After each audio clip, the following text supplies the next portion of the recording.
a great crew of students and volunteers. Anybody who says hello to me ends up volunteering, and I'm grateful to you. And we're thankful to you because not only are you here or watching from somewhere, but you also, by being here, I think, whether you know it or not, have agreed to be flexible with us. This is a tough call today. We took a risk on trying to get both the Prime Minister and the President online. We have succeeded in two ways. We are going to speak to the Prime Minister now, live, in a minute. And to conclude this program, we have a Q&A with the President pre-recorded. That we couldn't pull off by Skype, but the first part with new Prime Minister Nikol Pashinyan we're ready to get into right now if you're ready.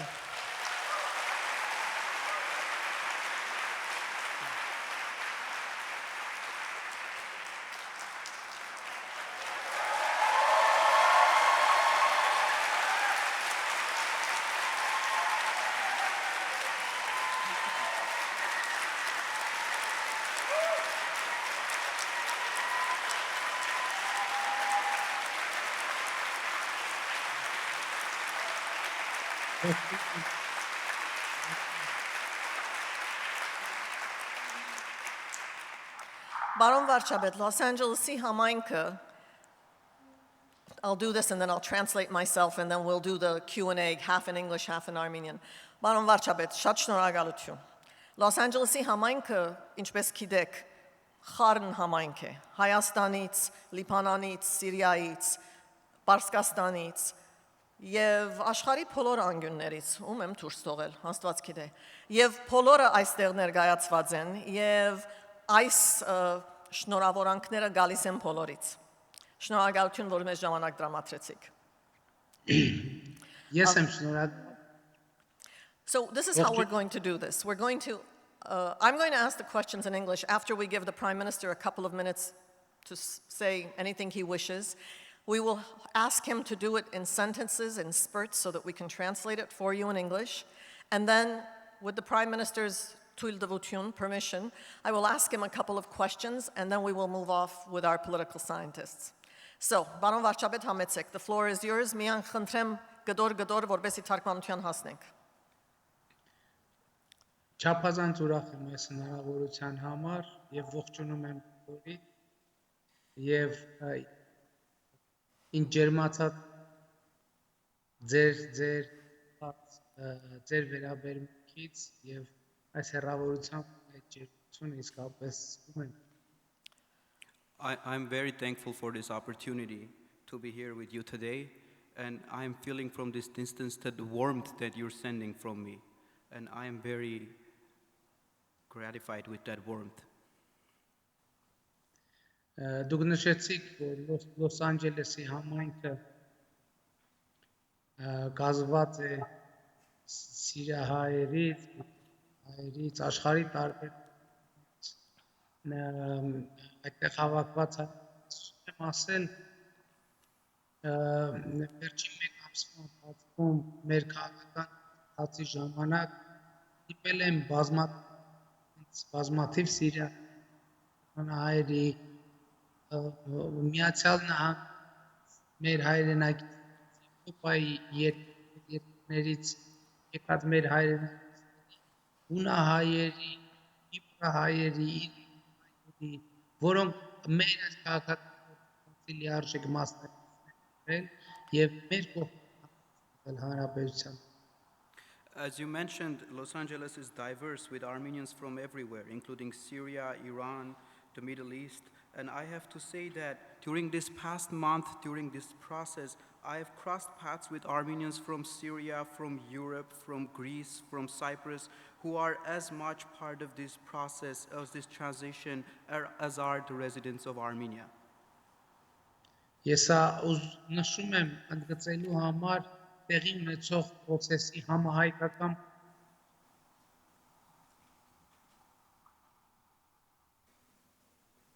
որովհետև այս գործընթացի ժամանակ եւ Երևանում եւ Երևանից դուրս տեսել ենք եւ զգացել ենք ցուցումը I am mentioning this to highlight the pan-Armenian nature of this movement, because during this process in Yerevan and outside of Yerevan, we have felt that the gravity of that movement. Եվ սա այս փաստով ինքնի բացահայտվում է տեղի ունեցողի էությունը եւ ինձ համար սա առաջին հերթին հայկական պետականության Հայաստանի պետականության իմաստն ու նշանակությունը ճշգրտելու հաց է And for me personally, this is a process of identifying the true meaning of Armenian statehood, of Armenian, the nation, and the national problems. Եվ գիտեք շատ երկար ժամանակ ինձ եւ կարծում եմ էլի շատերին մի հարց է հետաքրքրում մի հարց է տանջում ի վերջո ինչի համար է Հայաստանի Հանրապետությունը եւ ինչու պետք է Հայաստանի Հանրապետությունը գոյություն ունենա For a very long time, I have been struggling to define that question, why or what is the purpose of an Armenian state, of its existence as such. Եվ այս հարցի պատասխանը ես գտա Հայաստանի Սահմանադրության որը փոփոխությունների ժամանակ ընդհանրապես չի And I found the answer to my question in the preamble of the Armenian constitution, which during the past 3 changes of the constitution has stayed intact and has not changed. Ինչն է այստեղ ամենահետաքրքիրը, որ որպես հայկական պետության Հայաստանի Հանրապետության հիմնադիր հանդես է գալիս հայ Սահմանադրության And what is the intriguing part in this? That the creator, the founder of the Armenian Republic serves as the Armenian people. People as a whole serve as the founder of the Republic. Ես ուզում եմ հատուկ ուշադրություն դարձնել ոչ թե Հայաստանի Հանրապետության քաղաքացիները, ոչ թե սովետական Հայաստանի քաղաքացիները, այլ հայ ժողովուրդը տվյալ դեպքում հանդես է գալիս որպես Հայաստանի Հանրապետության I want to pay a very particular attention to the fact that it's not just the citizens of the Republic of Armenia, not the citizens of the former Soviet Republic of Armenia, but the Armenian nation as a whole serves as the founder of the Republic of Armenia. Եվ հայկական պետության, Հայաստանի Հանրապետության գոյության իմաստը ինձ համար հենց այս անկյունակարային փաստն And the true meaning of the existence of an Armenian Republic, of an Armenian stand, is this cornerstone. Եվ ես համարում եմ, որ Հայաստանի Հանրապետության գոյության իմաստը հետևյալն է. հայության տնտեսական, ֆինանսական, գիտական ներուժը կամ նրա զգալի իր տարածքում կենտրոնացնելը եւ այդ ներուժի անվտանգությունը եւ բնականոն զարգացումը And the particular meaning is that the Armenian state has to serve as the grounds where the social, financial, brain power and all of the major powers of the Armenian nation could be utilized and safeguarded. կամ նրա զգալի մաս Or the very significant part of it. Եվ ահա այս փոփոխությունների ռազմավարական հեռանկարը եւ նպատակը հենց սա է դարձել Հայաստանի Հանրապետությունը այսպիսի պետություն եւ մեր խնդիրն է որ մեր ժողովրդի արտագաղթի հազարամյա անիվը կանգնեցնել եւ ետ պատտել Հայաստանը դարձնել պետություն որը ծառայում է հայության ներուժի պահպանմանը եւ նրա բնականոն զարգացմանը And the strategic outcome of this question for us is the main challenge for us is to turn back the millennia-long immigration problem of our nation, to turn back this wheel to get people back to meet and solve these challenges. Եվ սրա համար մենք մի կարևոր նախապայման ենք տեսնում Հայաստանի Հանրապետությունը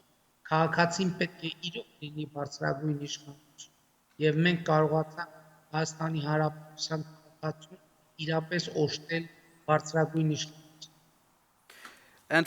to achieve this goal, we saw one serious prerequisite, that the Armenian citizen had to be the absolute power in the Armenian state. And we were able to achieve that goal in order to kickstart the solution of all of our other problems. Եվ թերևս սա պետք է համարենք Հայաստանի քաղաքայի մասին անկյունաքարայ And we should consider this as the cornerstone for Armenia's tomorrow and future prospects. Հայաստանի քաղաքացին պետք է թե ով լինի In the Armenia, citizens of Armenia have to decide who is going to be their ruling government եւ ով դադարի and who should stop being their ruling government. Սա է մեր այս ընթացիկ քաղաքական process-ի ամենակարևոր նպատակը եւ առանձնահատկությունը։ This is the most important point in our current political discourse. Որը սակայն ամբողջական ծրագիր չէ Հայաստանի ապագայի մասին։ Which is in itself not a project in its entirety for Armenia's future. Բայց նաև մոդելի եւ բովանդակության կարևոր մեթոդ է։ But is a very strategically important method to achieve that goal. Որովհետեւ երբ որ կա քննարկում եւ կա ընտրություն եւ մարդիկ հնարավորություն ունեն որոշելու, երբ որ կա բանավեճի հարթակ եւ օրինական ժողովրդական հասարակություն եւ ինքնիշխան պետություն, նրա բովանդակության ապահովումը դառնում է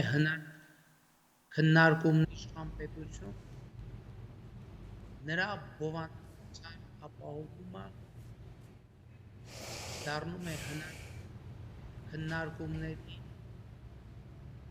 բանավեճերի եւ տեսակետների.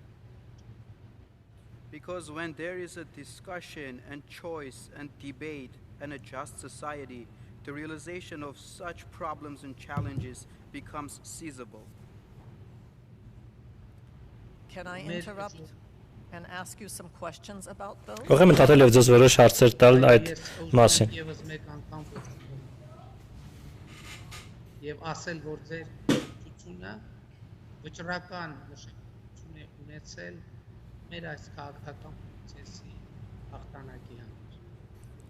I want to congratulate you all and mention that your support has played a vital role in the success of our struggle.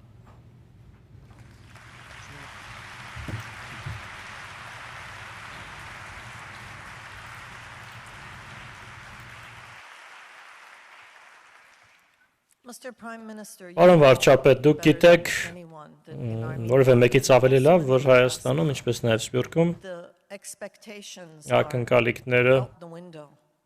խիստ And what բարձր են եւ everyone, citizens and բոլորը, non-citizens, քաղաքացիները, are going to ոչ look for քաղաքացիները is an understanding ընտրելու են of your priorities ձեր կերակայությունների to move forward. ըմբռնում։ Փորձելու են հասկանալ ձեր կերակայությունները եւ հետագա ուղղությունները։ Ես արդեն հենց առաջնահերթության մասին եմ խոսում, որովհետև մենք համոզված ենք Հայաստանի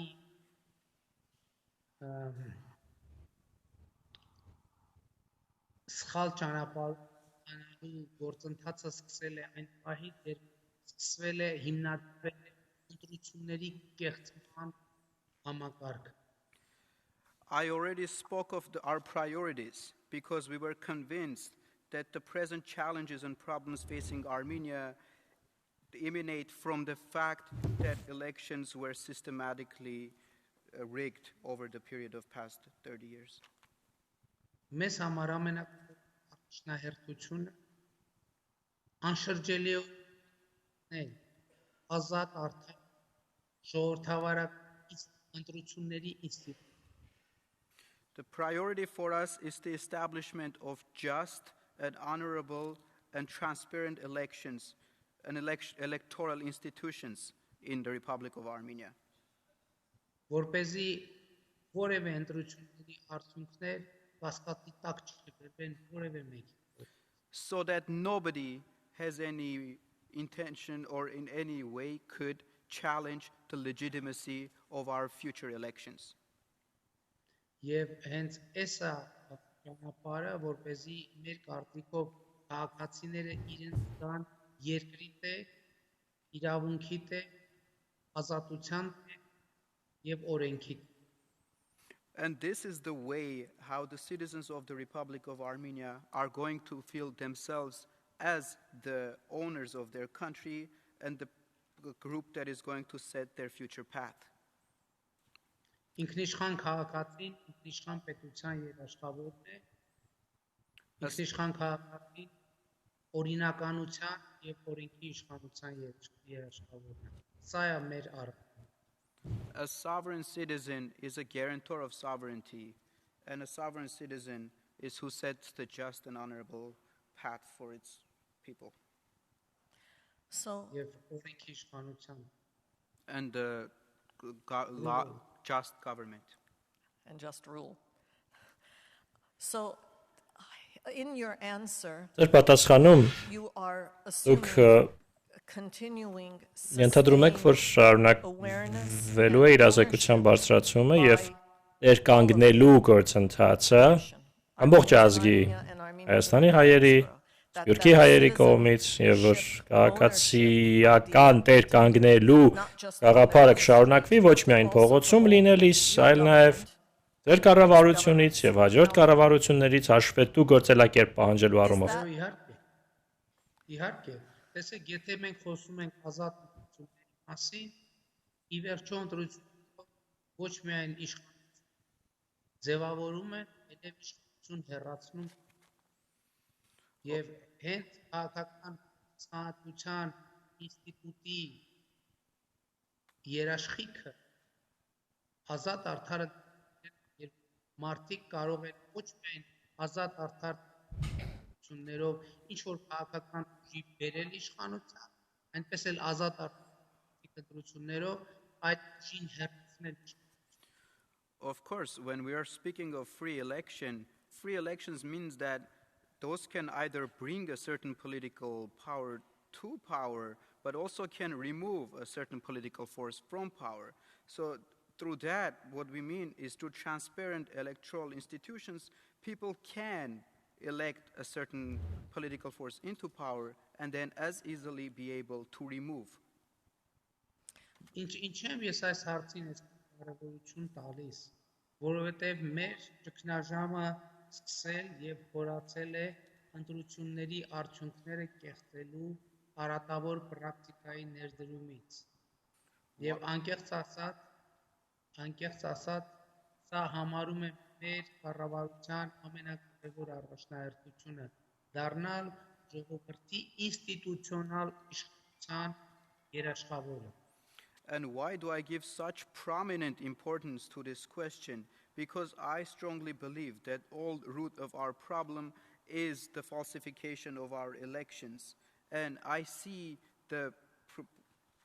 organization of transparent electoral institutions as the guarantor of people's institutional power. So how do we go from election to election, in between elections, how do we sustain Ընտրություն ինչպես ենք անցնում, ինչպես ենք պահպանում քաղաքացիների ակտիվ ներգրավվածությունը եւ Հայաստանում եւ ամբողջ Սփյուռքում, ինչպես շարունակենք ներգրավվածությունը պահպանել։ Գիտեք, ես կարծում եմ, որ այս փոփոխությունից հետո քաղաքացիների ներգրավվելու խնդիրը մենք չունենք, որտեղ սա իսկական քաղաքացիական եւ ազգային զարթոնք եւ այդ զարթոնքի էությունը հետեւյալն է յուրաքանչյուր քաղաքացի պայքարի է իր իրավունքի եւ ազատության համար քաղաքացին իր եւ սա ամեն աշխիքն է, որ նրանք կլինեն ներգրավված։ Ինչ վերաբերվում է ներգրավվածությանը, այստեղ մենք ի խնդիրներ ունենք։ Օրինակ Հայաստանի սահման վայ կներեք։ Շնորհակալություն, Գեղամ։ You know, after these changes, people's participation will no longer be an issue because this is a national popular awakening, and awoke citizens will be involved in the changes that will guarantee their future. Սփյուռքի պարագայում մենք խնդիր We don't see such a problem in the involvement of the diaspora either. որովհետև մեր սահմանադրությամբ նախատեսված է, որ օրինակ նախարար կարող է նշանակվել այն մարդը, ով վերջին 5 տարում, վերջին 4 տարում հանդիսացել է միայն Հայաստանի Հանրապետության քաղաքացի եւ մշտապես վերջին մշտապես բնակվել է Հայաստանի Հանրապետությունում։ Our constitution states that ministers and cabinet ministers could be appointed people who in the past 4 or 5 years have been exclusively citizens of Armenia and have resided in Armenia. Մենք կարծում ենք, որ այս կարգավորումը չի արտահայտում մեր ազգային ձգտումները եւ կարծում ենք, որ այս սահմանափակումը ստեղծում է արհեստական խորհուրդներ Սփյուռքի ներգրավվածության։ We think that this distinction does not reflect our national condition, and then this restriction restricts the certain parts of our diasporan society to have direct participation in Armenian affairs. Մենք մտադիր ենք այս արգելքները վերացնել, որպեսզի Սփյուռքի ներուժը հնարավորություն ունենան օգտագործել պետական կառավարման եւ պետական ներկայացման գործում։ We are determined to alleviate these restrictions so that we can harness the full potential of diasporan involvement in Armenia. Thank you very much. That's Շատ շնորհակալություն, հենց այդ հիանալի մտքով կավարտենք, լսարանը գիտեմ ինձ մեղադրելու է այս զրույցն ավարտի բերելու համար, բայց դիպված եմ տանել պարոն վարչապետ, կրկին շնորհակալություն մեզ բոլորիս անունից, դիտողներիս։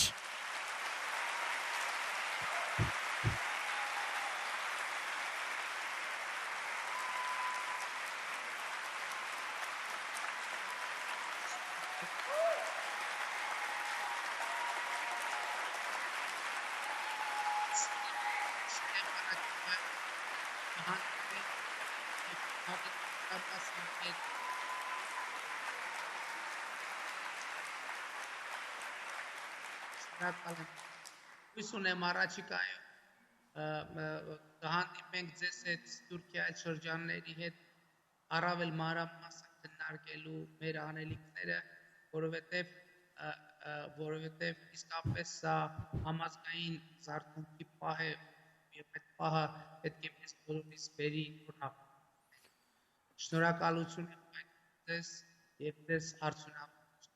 Thank you. Thank you all. This is a moment of national pan-Armenian awakening, and it shall not be missed. And I hope to meet all of you in your communities soon in person to discuss these challenges and find outcomes. And because the diaspora is not as Եվ քանի որ democratic as Սփյուռքը Armenia այնքան yet, ժողովրդավար we չէ have դեռ all of որքան us. Հայաստանում, I ես give բոլորիս myself the անունից right ես ինձ to իրավունք եմ invite վերապահում, formally ձեզ պաշտոնապես if հրավիրելու, when you wish. Thank you երբ again. ուզեք եւ եթե ուզենաք, ինքն համեցեք, կրկին շնորհակալություն։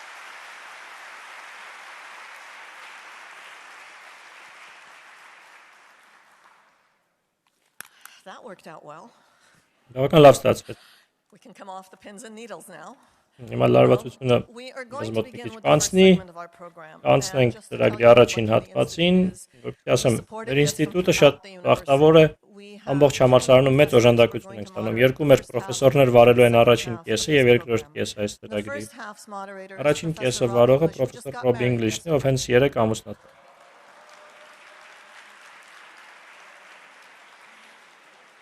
And he's here anyway. Եվ այստեղ է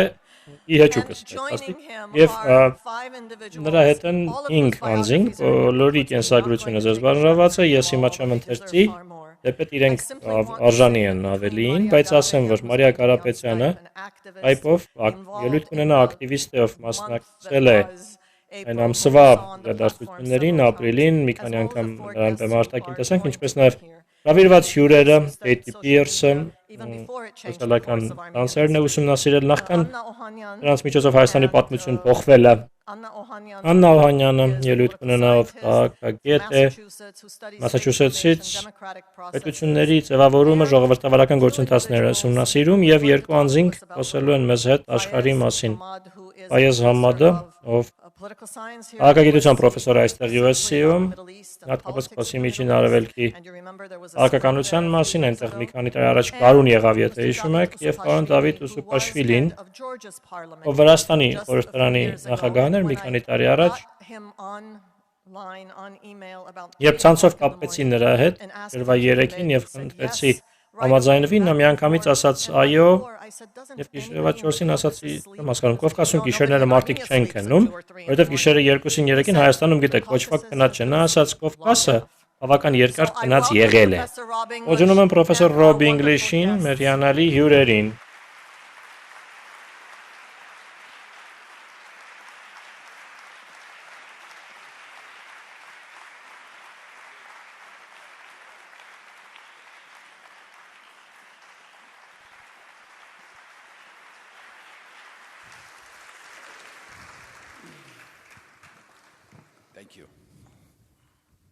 Շնորհակալություն։ Ես պետք է պարզապես հողհարթեմ մեր փորձագետ մասնակիցների համար եւ նախքան խոսքը նրանց փոխանցել է երկու բան պետք է անեմ։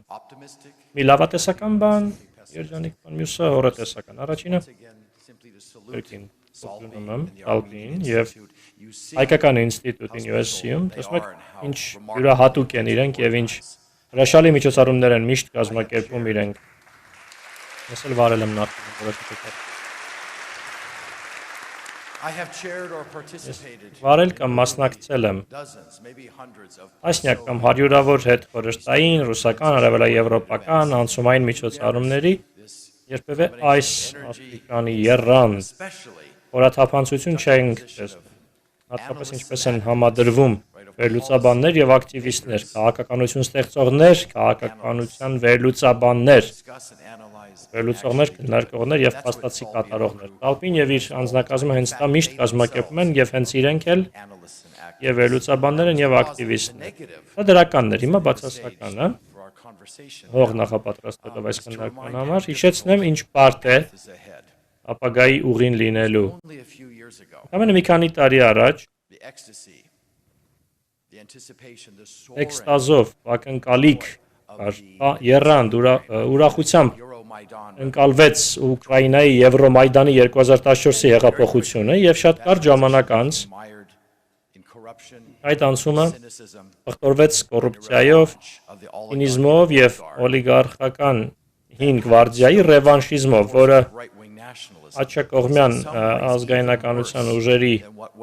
կանգից հետո ավելի վատ բաներ արեց որոշ առումներով կան նախկինում էր եղել, որը ուկրաինացիները այդպես են կարծում, իրենք այսօրվա իրենց կառավարությունն ու հեռանկարը ավելի ցածր են գնահատում, քան տապալված նախկին ռեժիմի օրոք։ Դա Եվրոմայդանի շրջանն էր։ Դրանից մեկ տասնամյակ առաջ եղավ նարնջագույն հեղափոխությունը, որը նմանապես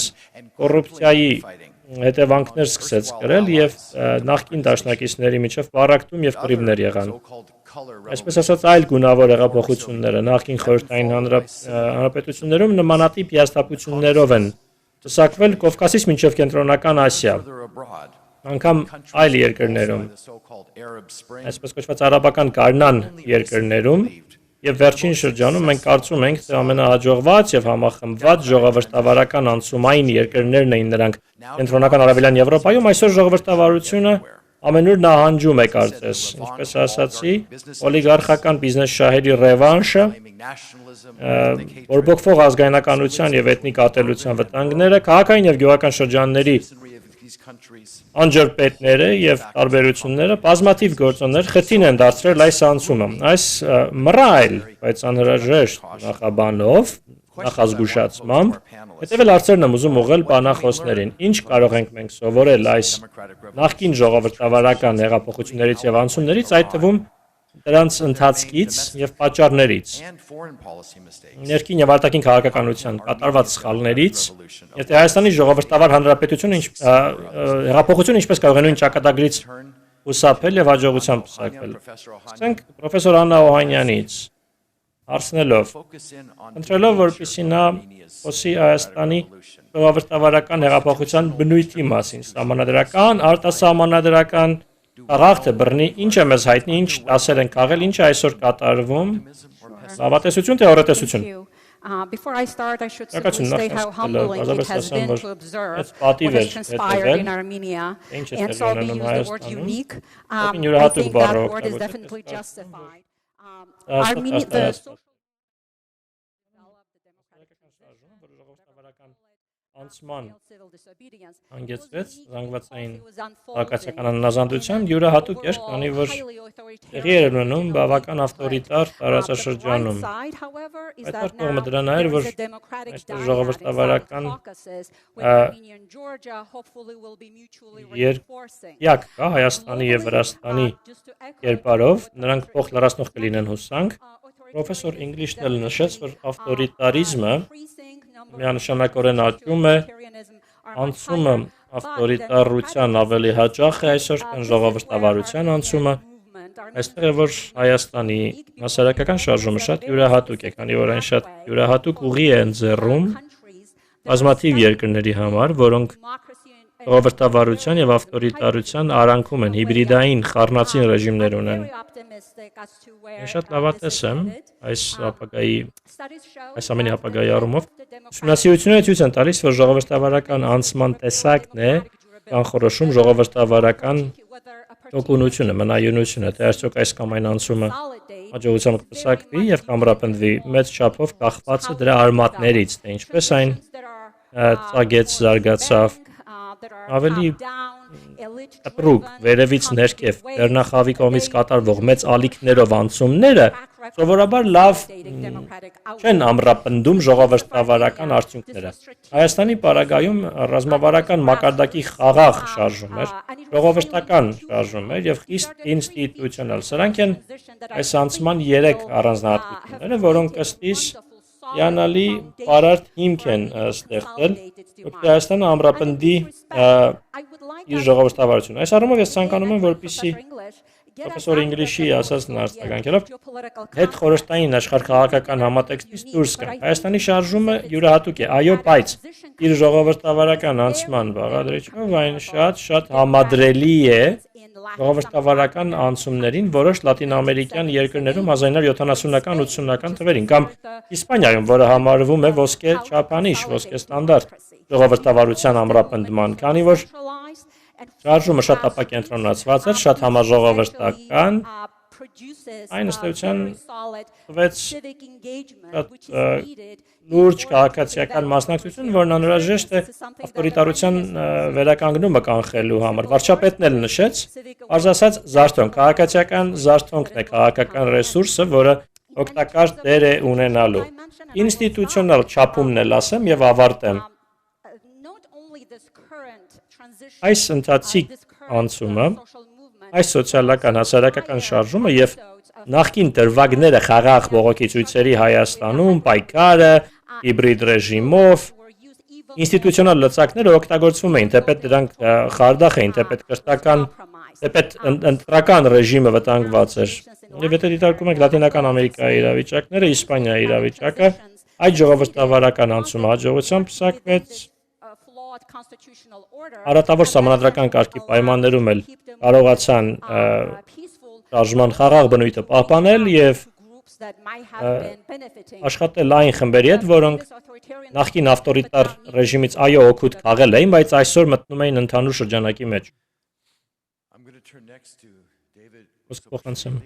Դեյվիդ Ուսուպաշվիլին եւ լսարանին հիշեցնեմ, որ 2003-ին մեկ տասնամյակ պետխորհրդային ավտորիտար իշխանությունից հետո Վարդերի հեղափոխության արդյունքում իշխանության եկավ ժողովուրդը, փոխացված ընտրությունից հետո 5 գվարդիան մի կողմ մղվեց ժողովրդի կողմից եւ նախագահ Միխայիլ Սաակաշվիլու կառավարությունը եկավ իշխանության։ Ինչ դասեր քաղվեցին Վրաստանի փորձից։ Ինչ անել, ինչից խուսափել, Ինչը դուք կընդգծեիք Հայաստանի համար այսօրվա Հայաստանի համար։ Շնորհակալություն բոլորին ինձ այստեղ հրավիրելու համար եւ այս հույզերը ձեզ հետ կիսելու, ակնկալիքները կիսելու հնարավորություն ընձեռելու համար։ Հույզեր եւ ակնկալիքներ Հայաստանի վաղվա օրվա համար։ Վերջին իրադարձությունները կրկին անգամ ցույց տվեցին, որ հայերը շատ իմաստուն ժողովուրդ են, որովհետեւ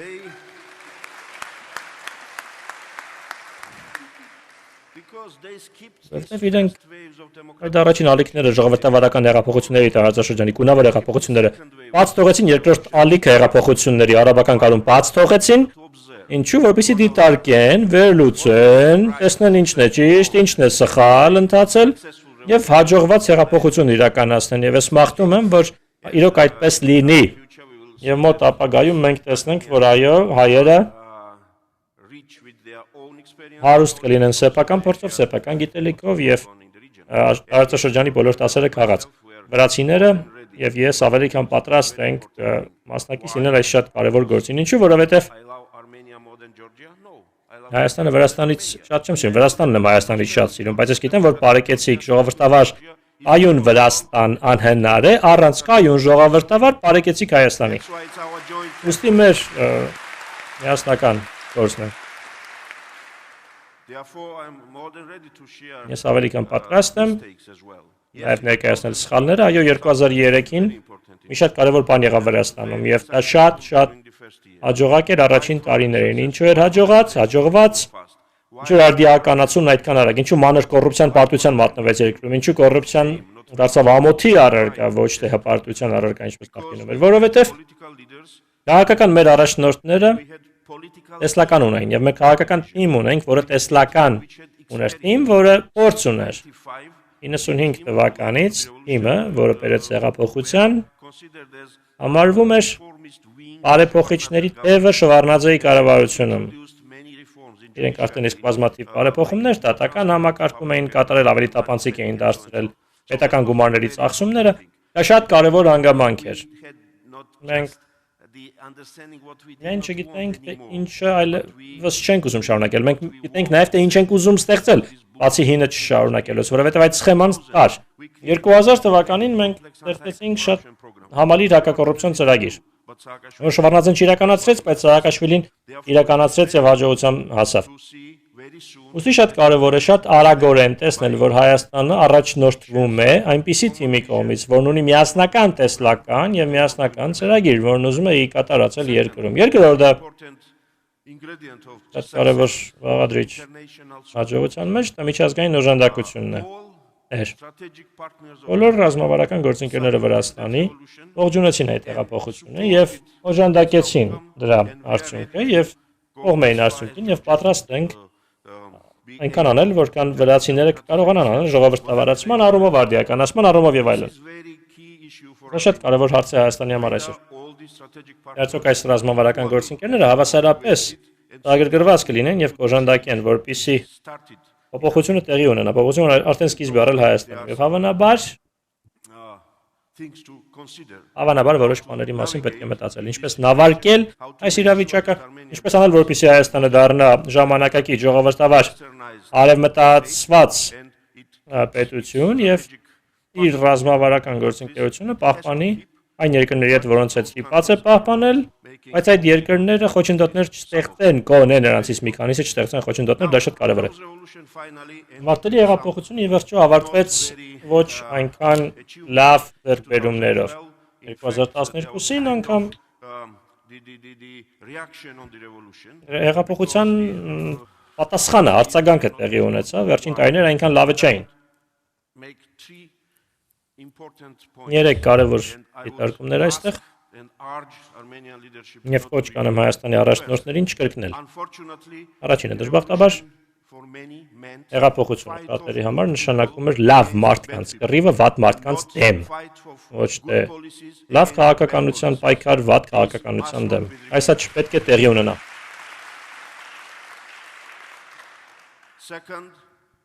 Երկրորդը նոր կառավարության իշխանության եկավ առանց ելքի ռազմավարության,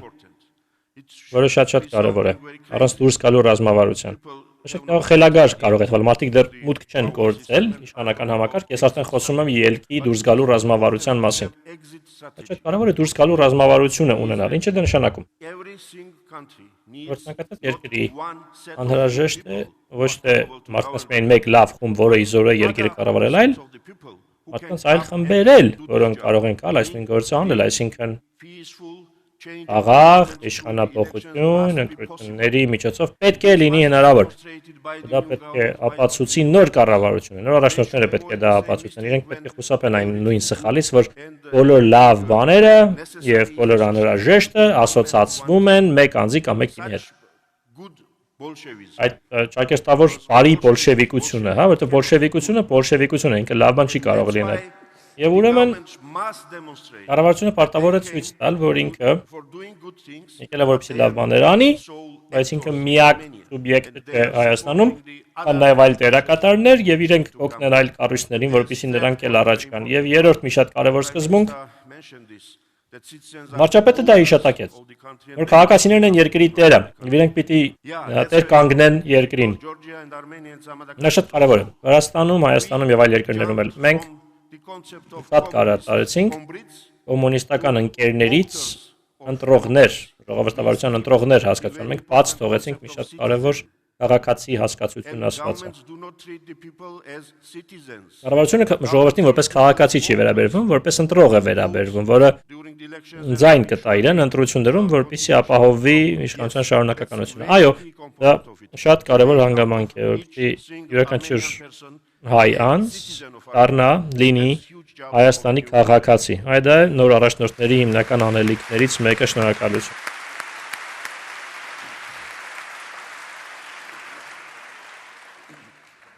Professor Hamad, Պրոֆեսոր Համադ, ինչն է կարևոր համարում արաբական գարնան փորձից ինչ առաջնահերթ ասրկան այսօր Հայաստանի համար։ Շնորհակալություն։ Ռոբ, շատ ուրախ եմ, որ այստեղ եմ։ Արաբական գարունը բախտաբար շատ երկար ծրտաշունչ լմռան վերածվեց, այնքան էլ պայծառ լուրեր չեմ հաղորդելու եւ հույս եմ հայտնելու, որ Հայաստանը կխուսափի այդ վտանգներից, որոնք եղան արաբական գարնան պայմաններում։ Հայաստանի բողոքների ցույցերի գործող անձինք, սուբյեկտները եւ ուժերը նույնը չեն, որոնք անխորոշեցին առաջընթացը կամ վերջնարդյունքը, այլ իմաստով, եթե Հայաստանի իրադարձությունները վերջին 2-3 շաբաթների պատմության ներածությունն են, հայոց պատմության ներածությունն են, հետագա գլուխները եւ վերջաբանը ամենայն հավանականությամբ գրվելու են այլ գործող անձանց կողմից կամ նրանց մասնակցությամբ։ Եվ 3 գործոններ եմ ուզում առաջ քաշել, որոնք կարևոր են արաբական գարնան պարագայում եղել, հուսամ, որ Հայաստանը կխուսափի։ Առաջինը բանակի տերը եւ անվտանգության ապարատի տերը։ Արաբական գարնան պարագայում բանակը կատարեց Թունիսի դեպքում կրակելու հրամանները։ Նախագահին ստիպելով երկրից ախուստի դիմել։ Լիբիայում բանակը կիսվեց, պարակվեց եւ ՆԱՏՕ-ն միջամտեց, որպեսզի որոշվի նախկին ռեժիմի ճակատագիրը, գիտեք մնացած պատմությունը։ Հայաստանի պարագայում բարեբախտաբար առավել բարեբախտ էր հայերի եւ մարդու իրավունքները գնահատող բոլոր մարդկանց համար, որ նախկին վարչապետը բանակին չտվեց կրակելու հրամաններ եւ եթե Հայաստանի պատմությունը ավարտվեց հենց այնպես ինչպես կուզեինք որ ավարտվեր, սա այս հանգամանքը շատ ավելի լուրջ ազդեցություն կունենա ապագայում, քան այսօր ենք տեսնում եւ գնահատում, բայց եթե բանակի դերը ուսումնասիրենք Եգիպտոսի նման երկրում, որտեղ բանակը չկատարեց կրակելու հրամանները եւ այդ կերպ կանխորոշեց նախկին նախագահ Մուբարակի ճակատագիրը, այդ քայլի արդյունքում բանակը ընկալվեց որպես ժողովրդի պաշտպան, ժողովրդի դաշնակից, բայց 1 տարի հետո այդ նույն բանակը որոշեց սեփական օրակարգը առաջ տանել, որը եգիպտացիներից շատերը սկզբում չէին տեսել։ Եվ առանց խնդիրների 1000 եգիպտացու կրակելով սպանեց մեկ օրվա ընթացքում արևի լույսի ներքո։ Իշխանության կան եւ առաջին ընտրված ժողովրդավար ճանապարհով ընտրված կառավարություն Եգիպտոսում հեռացան իշխանությունից։ Հիշեցնեմ, հատկապես Հայաստանում Ղարաբաղի հարցի պարագայում ռազմականացման որոշակի աստիճան կա, որը ազդում է հասարակության վրա եւ երկրի վիճակի վրա եւ պետք է հաշվի առնել ու մտապահել նաեւ այդ հանգամանքը։ Մեկ հարց եմ ուզում ներկայացնել արաբական կանոն օրինակից պառակտումների եւ խմբային շահերի դերը։ Ին ռեժիմը այնքան երկար էր ամրապնդվել իր խրամատներում, նույնն Հայաստանի պարագայում, որ այդ ամրապնդված խրամատային դիրքերը խաղաղությամբ չեն հանձնվում։ Իրենք ունեն շահեր, խորը շահեր եւ այդ շահերը ուզում են պաշտպանել, հավանաբար իրենք միշտ կարողանում են համախմբվել։ Ոստի հնարավոր են պառակտման գծեր առաջանալ, գիտեմ Հայաստանի դեպքում որտեղ, բայց հասարակ պառակտումներ օրինակ հայնություն պահանջողների եւ միտների միջև, հարկու կանոն պահանջողների եւ անկարգության քաոսի կողմնակիցների միջև օրինակ։ Երրորդ եւ վերջին միտումը, որն ուզում եմ ներկայացնել ձեր ուշադրությանը, դա արտաքին գործոնների դերակատարումն է։ Արտաշրջանային սուբյեկտների ներգրավումը արաբական երկրների պարագայում այն երակայեց ներքին գործոնների նկատմամբ ռեգիոնալ ուժերի դասավորությունը, երակայեց ներպետական ուժերի դասավորության վրա։ Սովորաբար ներքևից վերև է ընթացքը, բայց սովորաբար ներքին ուժերի հավասարակշռությունը պահպանվում է բանավեճեր, փաստարկներ, հասարակության ձևի, տնտեսության վերաբերյալ պահպանողական թե ազատական, բայց արաբական երկրների օրինակում, եթե առանց բացառության այդ ամենից ավելի գերակա եղան արտաքին գործոնները, հարևան երկրների, Կատարի, արաբական միացյալների, Սաուդյան Արաբիայի, Թուրքիայի շահերը։ Բոլորը կամաց հաստատակամորեն սեփական շահերն էին առաջ տանում, այդ կերպ ազդելով ուժերի ներքին դասավորվածության, ներպետական հավասարակշռության վրա։ Եկե շատ ճիշտ կլիներ բացառապես սկզբում կենտրոնանալ ներպետական գործոնների վրա Հայաստանի պարագայում, բայց չի կարելի բացառել հնարավոր միջամտության հավանականությունը հարևան երկրների կողմից կամ այլ երկրների կողմից, օրինակ Ռուսաստանի պարագան, հանգիստ կարելի ասել որ Ռուսաստանը շատ քիչ ազդեցություն ունեցավ այս ներքևից վերև ընթացած հեղափոխության կամ շարժման վրա։ Բայց Ռուսաստանը եւ ուրիշները կարող են որոշել մասնակից դառնալ հայոց պատմության գրքի այս գլուխը գրելու գործընթացին։ Սարանին մասնակիցներին բոլորին հայոց գրվող պատմության հեղինակներին կոչ եմ անում զգոն լինել եւ վերջնարդյունքից չեղվել։ Անկալի վերջնարդյունքից այն է ստեղծել պատասխանատու հաշվետու կառավարություն, որ առաջին հերթին կտարայի այ ժողովրդին անկախ թե իրենք որտեղ գտնվեն։ Շնորհակալություն։ I'm going to turn next to Փոխանցեմ Մարիա Կարապետյանին, ով մեզ կմիանա I guess by Skype or Skype some technology that's կամ beyond me. տեխնոլոգիայով, որը իմ բանը չէ, եւ Երևանից նա պատմի կնկարագրի։ Հարց եմ տալու այս ամենը դասերը, գերակայությունները ոնց են հնչում, այս վտանգները, ծուղակները Հայաստանից որ լսում եք ինչպես եք ընկալում դա։ Good evening everybody and well good afternoon everybody. Բարի երեկո, կամ բարի օր, կամ բարի առավոտ բոլորին։ Well actually I think everything that's being discussed, that's being said is very Այն ամենը ինչ քննարկվում ասվում է շատ տեղին է ես կարծում եմ։ Նաև ստանում այսօր քննարկումների շրջանակում ցանկացած բան, որ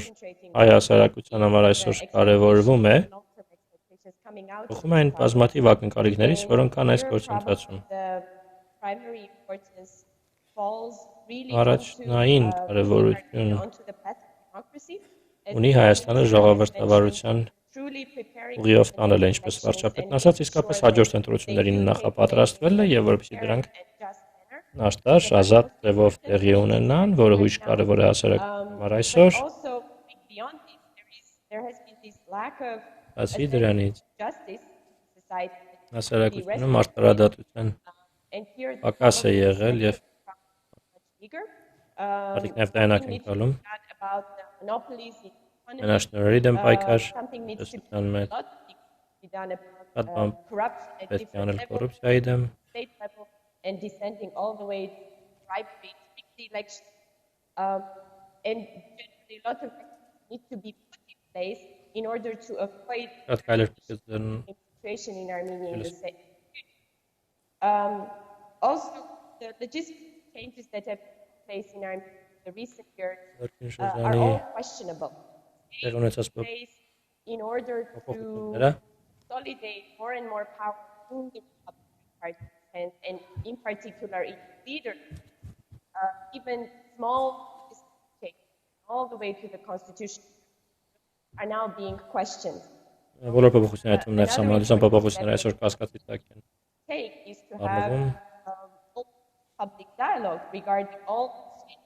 that take place in Armenia. How Նաև հանրային երկխոսություն ծավալել տեղ ունեցած many of բոլոր them can be փոփոխությունները։ reversed? Տեսան դրանցից որոնք կամպանիստը կարող են հետ Taking into պատվել, consideration շրջա that դարձնել, has already been done, համար փոփոխությունները a new են page. կարող դուրս տրվել հետ Thank you. տանալ։ Շնորհակալություն։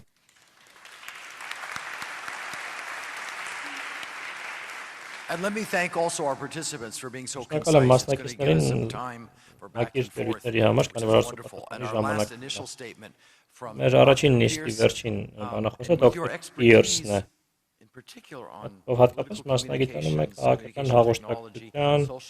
հաղորդակցային տեխնոլոգիաների, սոցիալական ցանցերի ոլորտում, ինչն էր տարբեր, qualitative and quantitative որակական, way. քանակական What does that առումով bode ինչն for էր the future? տարբեր Again in Armenia Հայաստանում and throughout the Caucasus and եւ ամբողջ other Կովկասում։ Եվ ինչը դա մեզ տալիս է ապագայի համար, այլ անցումային երկրների համար։ Այո, շատ շնորհակալ։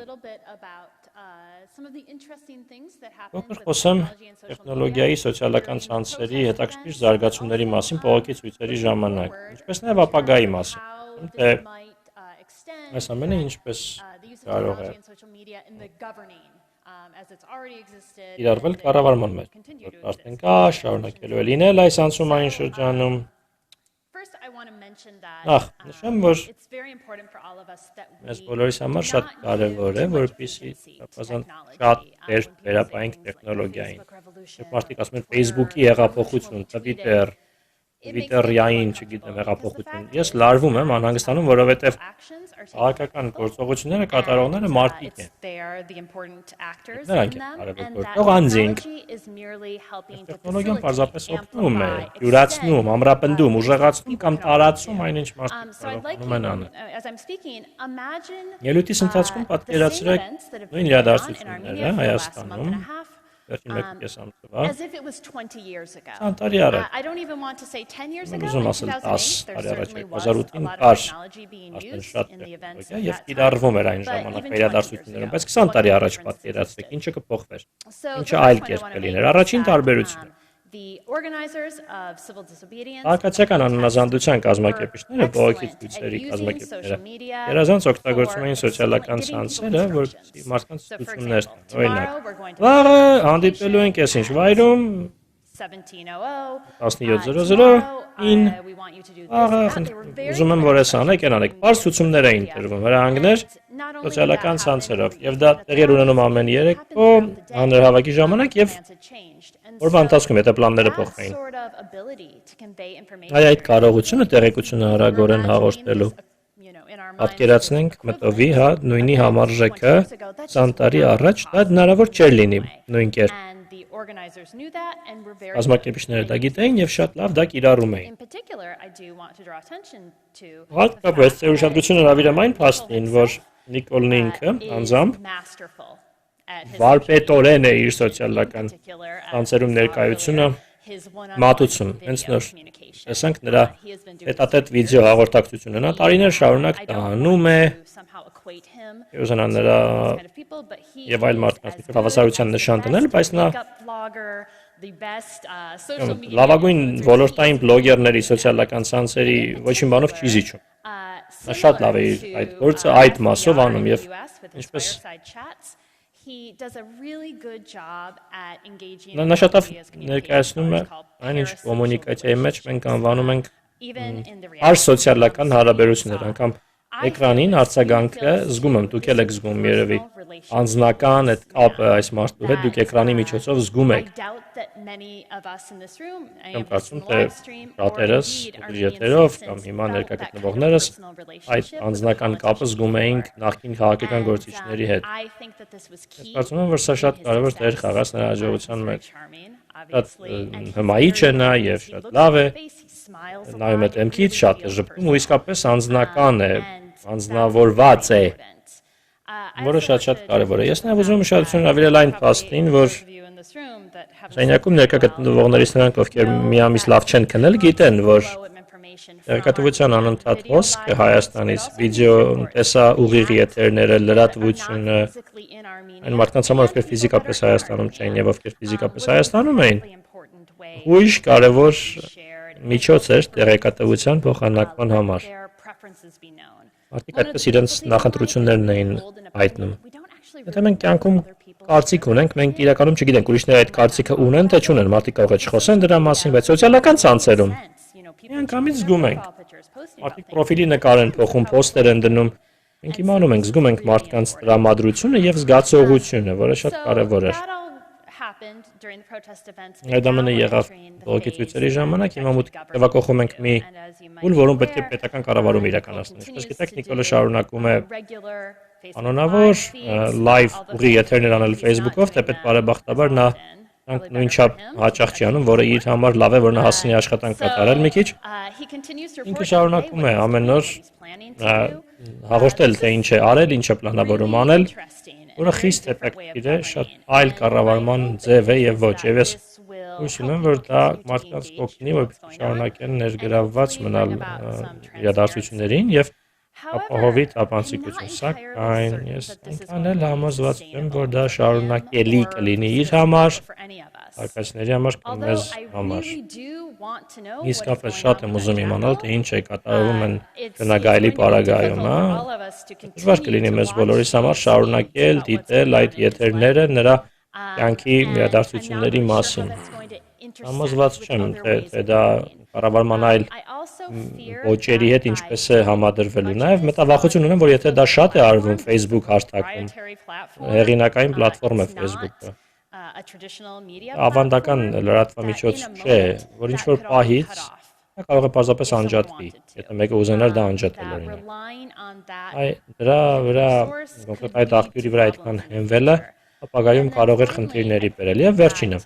Ես կարծում եմ, որ իսկապես ուրախ եմ, որ սոցիալական ցանցերը ներկա գտնվողներին բոլորին թույլ են տվել այլ կերպ Հայաստանի իրադարձություններին մասնակից լինել, բայց դա էլ շարունակելիության հարց է։ Բոլորին մի քիչ ավելի շատ է պետք լինել։ Մեր ֆիդը լիքն է այդ տեղեկություններով։ Վերջը ինչ ենք, ուր ենք հասնելու մենք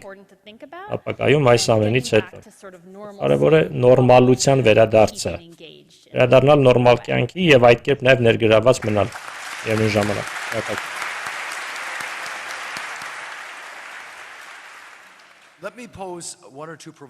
Մեկ երկու սադրիչ հարցեր եմ ուզում տալ, ցանկացած մեկը կարող է ներված ձեռնոցին պատասխանել։ Առաջինը, տարբեր շահագրգիռ խմբերը հեղափոխությանն են օգնել, քաղաքական փոփոխություններին։ Հեղափոխությունները սովորաբար սարքվում են մայրաքաղաքում։ Հիմնական խոշոր քաղաքային կենտրոնում։ Հեղափոխությունները հաճախ հեռավոր շրջաններում ապահովում են, որտեղ մարդկանց մեծ մասը հաճախ այնտեղ է ապրում։ Իրենք այլ կարիքներ ունեն, սոցիալ-տնտեսական վիճակն է այլ, նրանց քաղաքական կողմնորոշումն է այլ, եվրոպական մոդելների հանդեպ, մարդու իրավունքների հանդեպ վերաբերմունքն է այլ։ Նաև Վրաստանի պարագայում, հատկապես Ուկրաինայի պարագայում, մենք տեսանք, որ հեղափոխության էյֆորիան ծնծությունը, հասարակության իր կրթված արևմտաեվրոպական միտումներից եկող խմբի շրջանում էր տարածված, բայց ժամանակին չէր բավարարում բնակչության մեծ մասի կարիքը, ովքեր ավելի շատ օրվա հացի խնդիր ունեին։ Տարերկրյա ներդրումների նոր ռեժիմը, ում օգուտ բերեց կարճ ժամանակահատվածում կամ իրավապահ բարեփոխումները ում միանգամից օգուտներ բերեցին։ Ոչինչ, ոչ մեկին միանգամից չբերեցին եւ այս դասերը խաղաց։ Կարող եք մեկնաբանել, եւ արդյոք Հայաստանում կա նման ռիսկ, որ մի մասի ամենաակտիվ բնակչության հիացմունքի արժանի խմբերի հաշվին հեսադաշտից դուրս կթողնվեն բնակչության մեկ այլ մասի պահանջները, կարիքները եւ ինչ պետք է արվի, որպեսզի դա տեղի չունենա։ That's really an excellent question. Գերազանց հարց է։ Specific to Armenia, as I mentioned, the type Հայաստանի առանձնահատկությունների մասին ասեմ, այս անցումը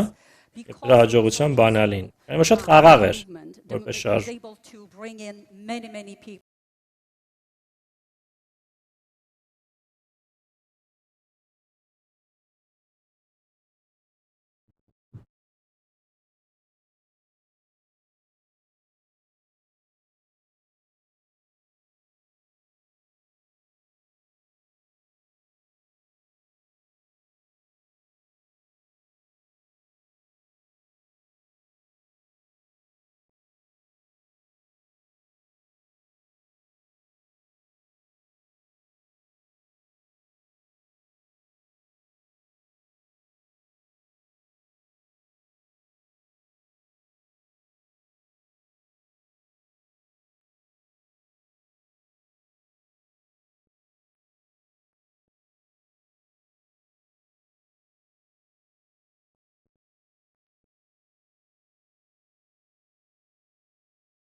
from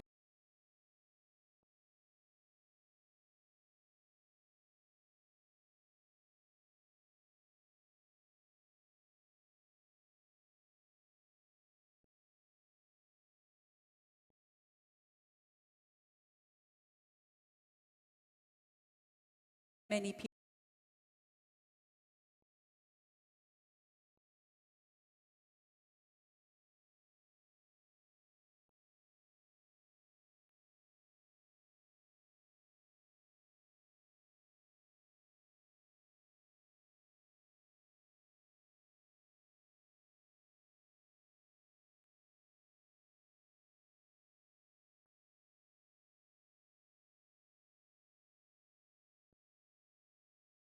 And rural divides, and that was very significant. Women were at the forefront. Youth was definitely in a leadership position. So in terms of the representation, it was definitely diverse. But in terms of whether they will be satisfied, I'm a little bit worried that expectations are sky high right now. And a little bit echoing Kate a little bit here, the streaming and the constant contact that is coming from Nikol Pashinyan, it's wonderful, but at the same time, it creates an expectation that ձևավորում է ակնկալիք, որ մեկ անհատը կկարողանա բոլոր խնդիրները լուծել։ Արաբը նույն խնդիրներ կան, բազմազան եւ բազմաթիվ եւ մեծ քննարկումներ են պետք։ Արդյոք քրեական բարեփոխումներ են պետք շարունակել եւ եթայապա ինչ տեսքով նման քաղաքականությունները քաղաք յուղ տարբերությունների վրա ազդելու են, պես միևնույն ժամանակ Արմենիան, հարավեվրոպական անցումները, դարպես աղքատությունը իսկ էական ռիսկի գործոն է ժողովրդավարական ամրապնդման համար։ Ես եմ ակնկալում, թե մեկ անհատը իզորու կլինի դա լուծել բոլոր այդ հարցերը լուծել։ Սակայն ես հույս ունեմ մի բան տեղ, խորհրդարանական համակարգը ուստակտական քաղաքական ուժեղ դառնա, իսկ խորհրդարանը արդյունքում ավելի շատ ավելի ուժեղ կառույց դարձավ այս անցման արդյունքում։ Հրապարակում մարդիկ ինչպես էին դիտում խորհրդարանի այդ նիստը, էկրանի երկու մասերում երևում էր դա, արգանք էր դեպի կառույցը, ինչքան էլ կառույցը արատավոր լիներ, եւ դա հենց ցույց էր տալիս, թե ինչքան ասուն է Հայաստանի ազգաբնակչությունը, ինչքան կայացած։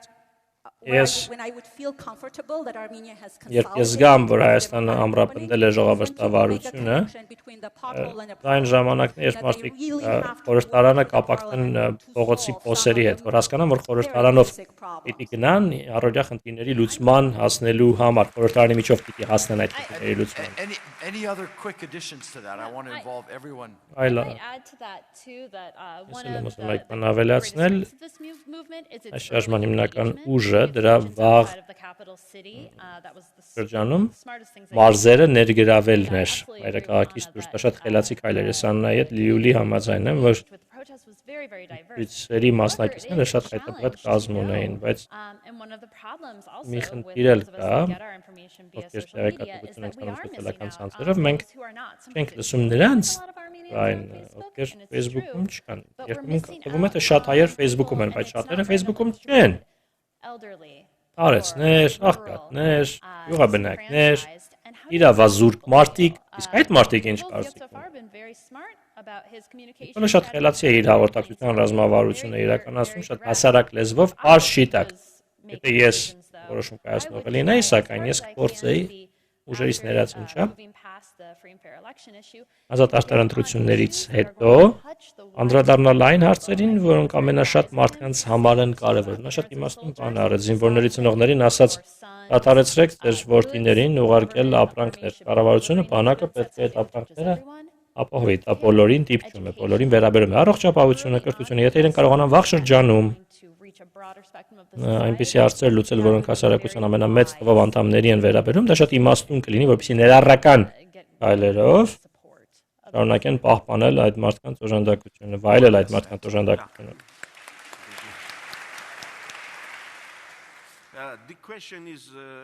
Հարցը վերաբերում է ամենահիմներար խնդրին, որը մեր երկրների առաջ ծառայել է։ Պատկերացրեք, ուրեմն Թբիլիսիի կենտրոնից գնալ Երևանի կենտրոն եւ հատել այդ քաղաքներն ու գյուղերը ճանապարհին։ Ինչ է պատկերը։ Ասում ես այստեղից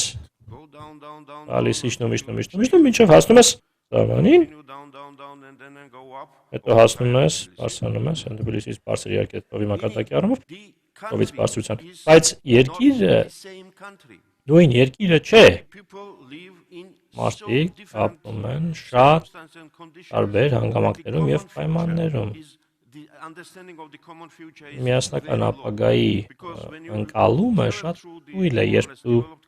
ավելի զարգացած երկրի տարածքով ես անցնում, նույն Ամերիկան է, նույն Գերմանիան է, էլի կան տարբերություններ, բայց ինչպիսին են տարբերությունները մեր երկրների ներսում, մենք պետք է հասկանանք, Ինչքան տարբեր են այս մարդիկ ամեն ինչ անցալում, ինչպես են իրենք Մարսում տեղի ունեցածը այլ կերպ, իրենք ինչ ակնկալիքներ ունեն, եւ մենք այդտեղ ենք հասնում բուն հարցին։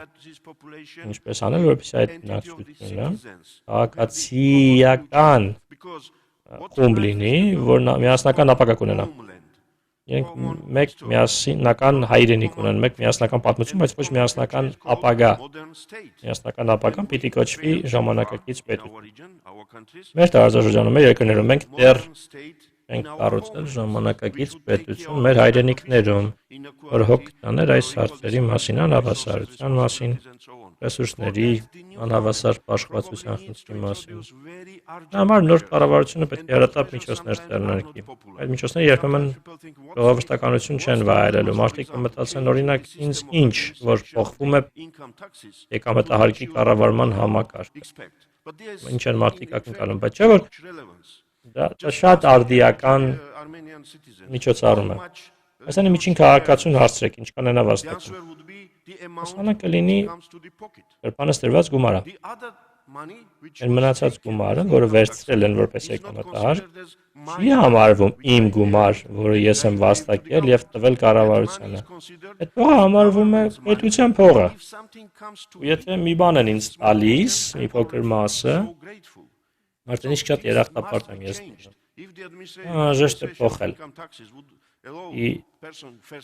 Եկամտահարկի վարչարությունը փոխի, նախ մարդը ստանա եկամուտ, հետո իր 20 կամ 26%-ը վկարի կառավարությանը,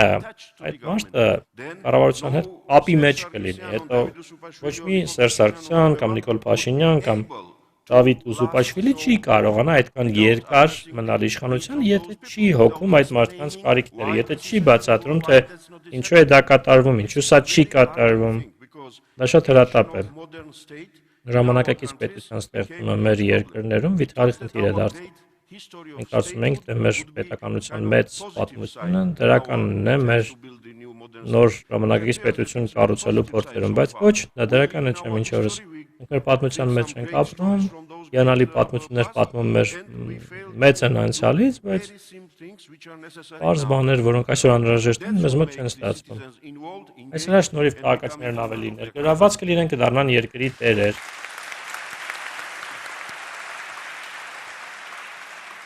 Fayez, your follow-up as well. Այս դուք եք ուզում շարունակել։ Արաբական երկրների փորձը։ Մեկ հանգամանք է մտապահել։ Առաջին փուլը նույն բանդավառության, տնտեսական փուլն էր եւ շատ բան թերագնահատված էր եւ շատ բան ուռճած։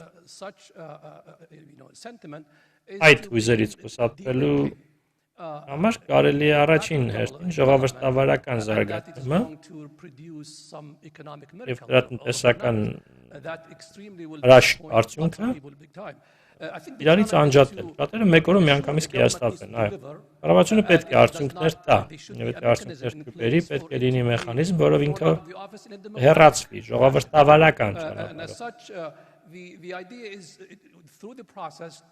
Որ այս գործընթացով նավենչապ շատ գործող անձինք համաձայնվեն, որ միակ ճիշտ մեխանիզմը ժողովրդավարական մեխանիզմն է, դա կլինի մեծ հաջողություն, որպեսզի մարդիկ չհիասթափվեն եւ կոտարվեն իշխանությունից ու հին ռեժիմի ժամանակները վերականգնվեն։ We have exactly 1 minute left. Զուգի մեկ րոպե է մնացել։ Հանգեցած հաջորդ արտահայտող պետք է շատ կարճ խոսել։ Արտաքին ամենամեծ սպառնալիքը Հայաստանի անցման համար որն է, մարդիկ ապշած են, թե ինչ սահուն է եղել ընթացքը Ռուսաստանի հետ, իսկ Ադրբեջանը կամ Ղարաբաղի հակամարտությունը ինչպես կարող է լսերից գցել այս գործընթացը։ Ոսկեր այդ ամենի վերաբերյալ շատ հակիր։ Մեկ նախադասությամբ ասեմ, Վրաստանից սպառնալիք չկա հաստատ։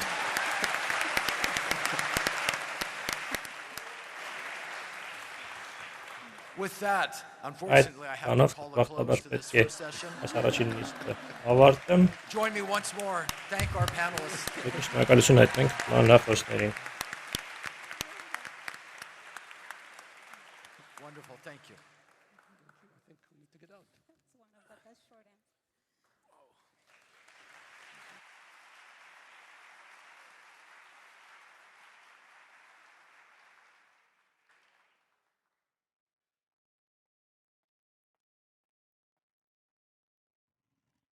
Thank you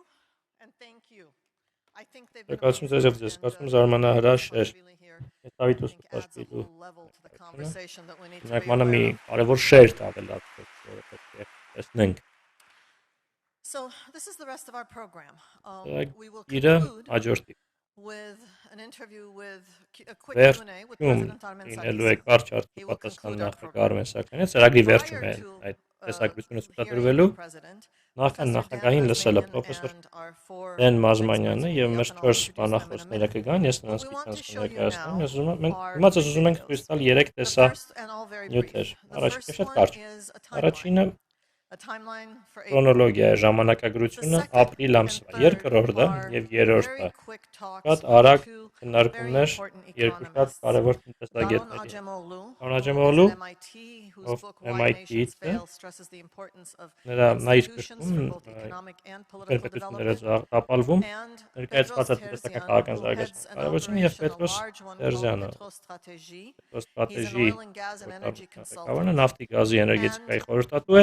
talking about Նրանք երկուսն էլ Armenia's խոսեն economy, Հայաստանի տնտեսության prospects, մասին, needs, հեռանկարների մասին, urgencies. բարիքների հրատապների Dadon մասին։ addresses questions of Կարող եք խոսի autocracies that must transform. նավազակապետության Bedros դեմոկրատիայի talks հարցերի about մասին, how do you որոնք achieve Պետրոսը ասում է, թե political, ինչպես հասնել economic քաղաքական, independence տնտեսական անկախության, if you're Armenia in the եթե region in which Հայաստանն you're ես at. այս տարածաշրջանում։ So please take a Խնդրեմ, look at the videos and դիտենք we will follow տեսանյութերը եւ with Professor Dan Mazmanian and հաջորդի 4 of our պրոֆեսոր Դան guests. Մազմանյանը Thank you.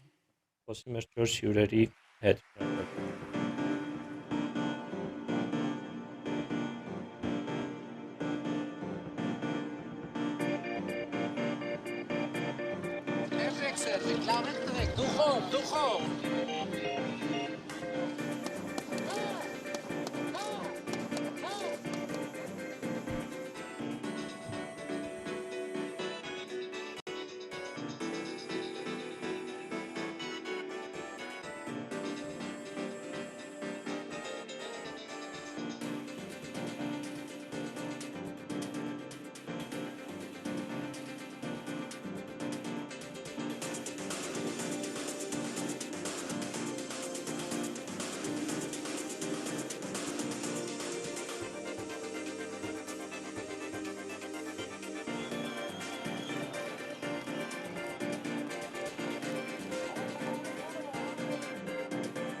Professor Ajamoglu, thank you very much for giving us the time. Շնորհակալություն պրոֆեսոր Աջեմօղլու It's համադրելու a համար։ great pleasure to be here. Համար շատ And I'm հաճելի է very ձեր sorry you're շնորհակալություն։ not here, but hopefully Ողջույն որ next այստեղ time. չեք, հուսով եմ մյուս անգամ մեզ հետ կլինեք, հուսով եմ։ Tell me please the one Ասացեք խնդրեմ fundamental մի հիմնարար հարց, question that I think we're all wondering մասին about. բոլորս ենք ցանկանում If what իմանալ։ we've had thus Այնինչ, far has been եթե մինչ օրս Հայաստանում ունենք Հայաստանում ճիշտ է շատ ավազակապետություններ, որում նորմալ էր համարվում երկրի ռեսուրսների հետ վարվել այնպես ինչպես իշխող վերնախավներ ցանկանում, խելացի կամ ոչ իմաստուն, ինչպես ապա այդ կետից հասնենք հավասար մրցակցության դաշտի։ Պատմում դա մեր օրերի շատ կարևոր հարց է ոչ միայն Հայաստանի, այլ շատ երկրների համար։ Գրեթե կասկած չկա, որ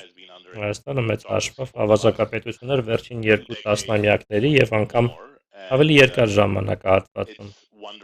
Հրաշալի է, որ այժմ Հայաստանը շրջադարձի կամ պոտենցիալ շրջադարձի կետում է, սակայն ցավոք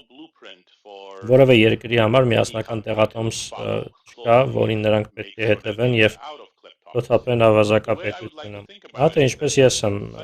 ասում, այդ փոփոխությունը երկու կողմ ունի։ Առաջին կողմն այն է, որ պետք է լինի քաղաքական խաղաղ անցում, այսինքն պահանջվում է սկսել քաղաքական փոփոխության գործընթաց եւ որ այն դուրս չգա վերահսկողությունից եւ չվերածվի քաղաքացիական մեծ պատերազմի կամ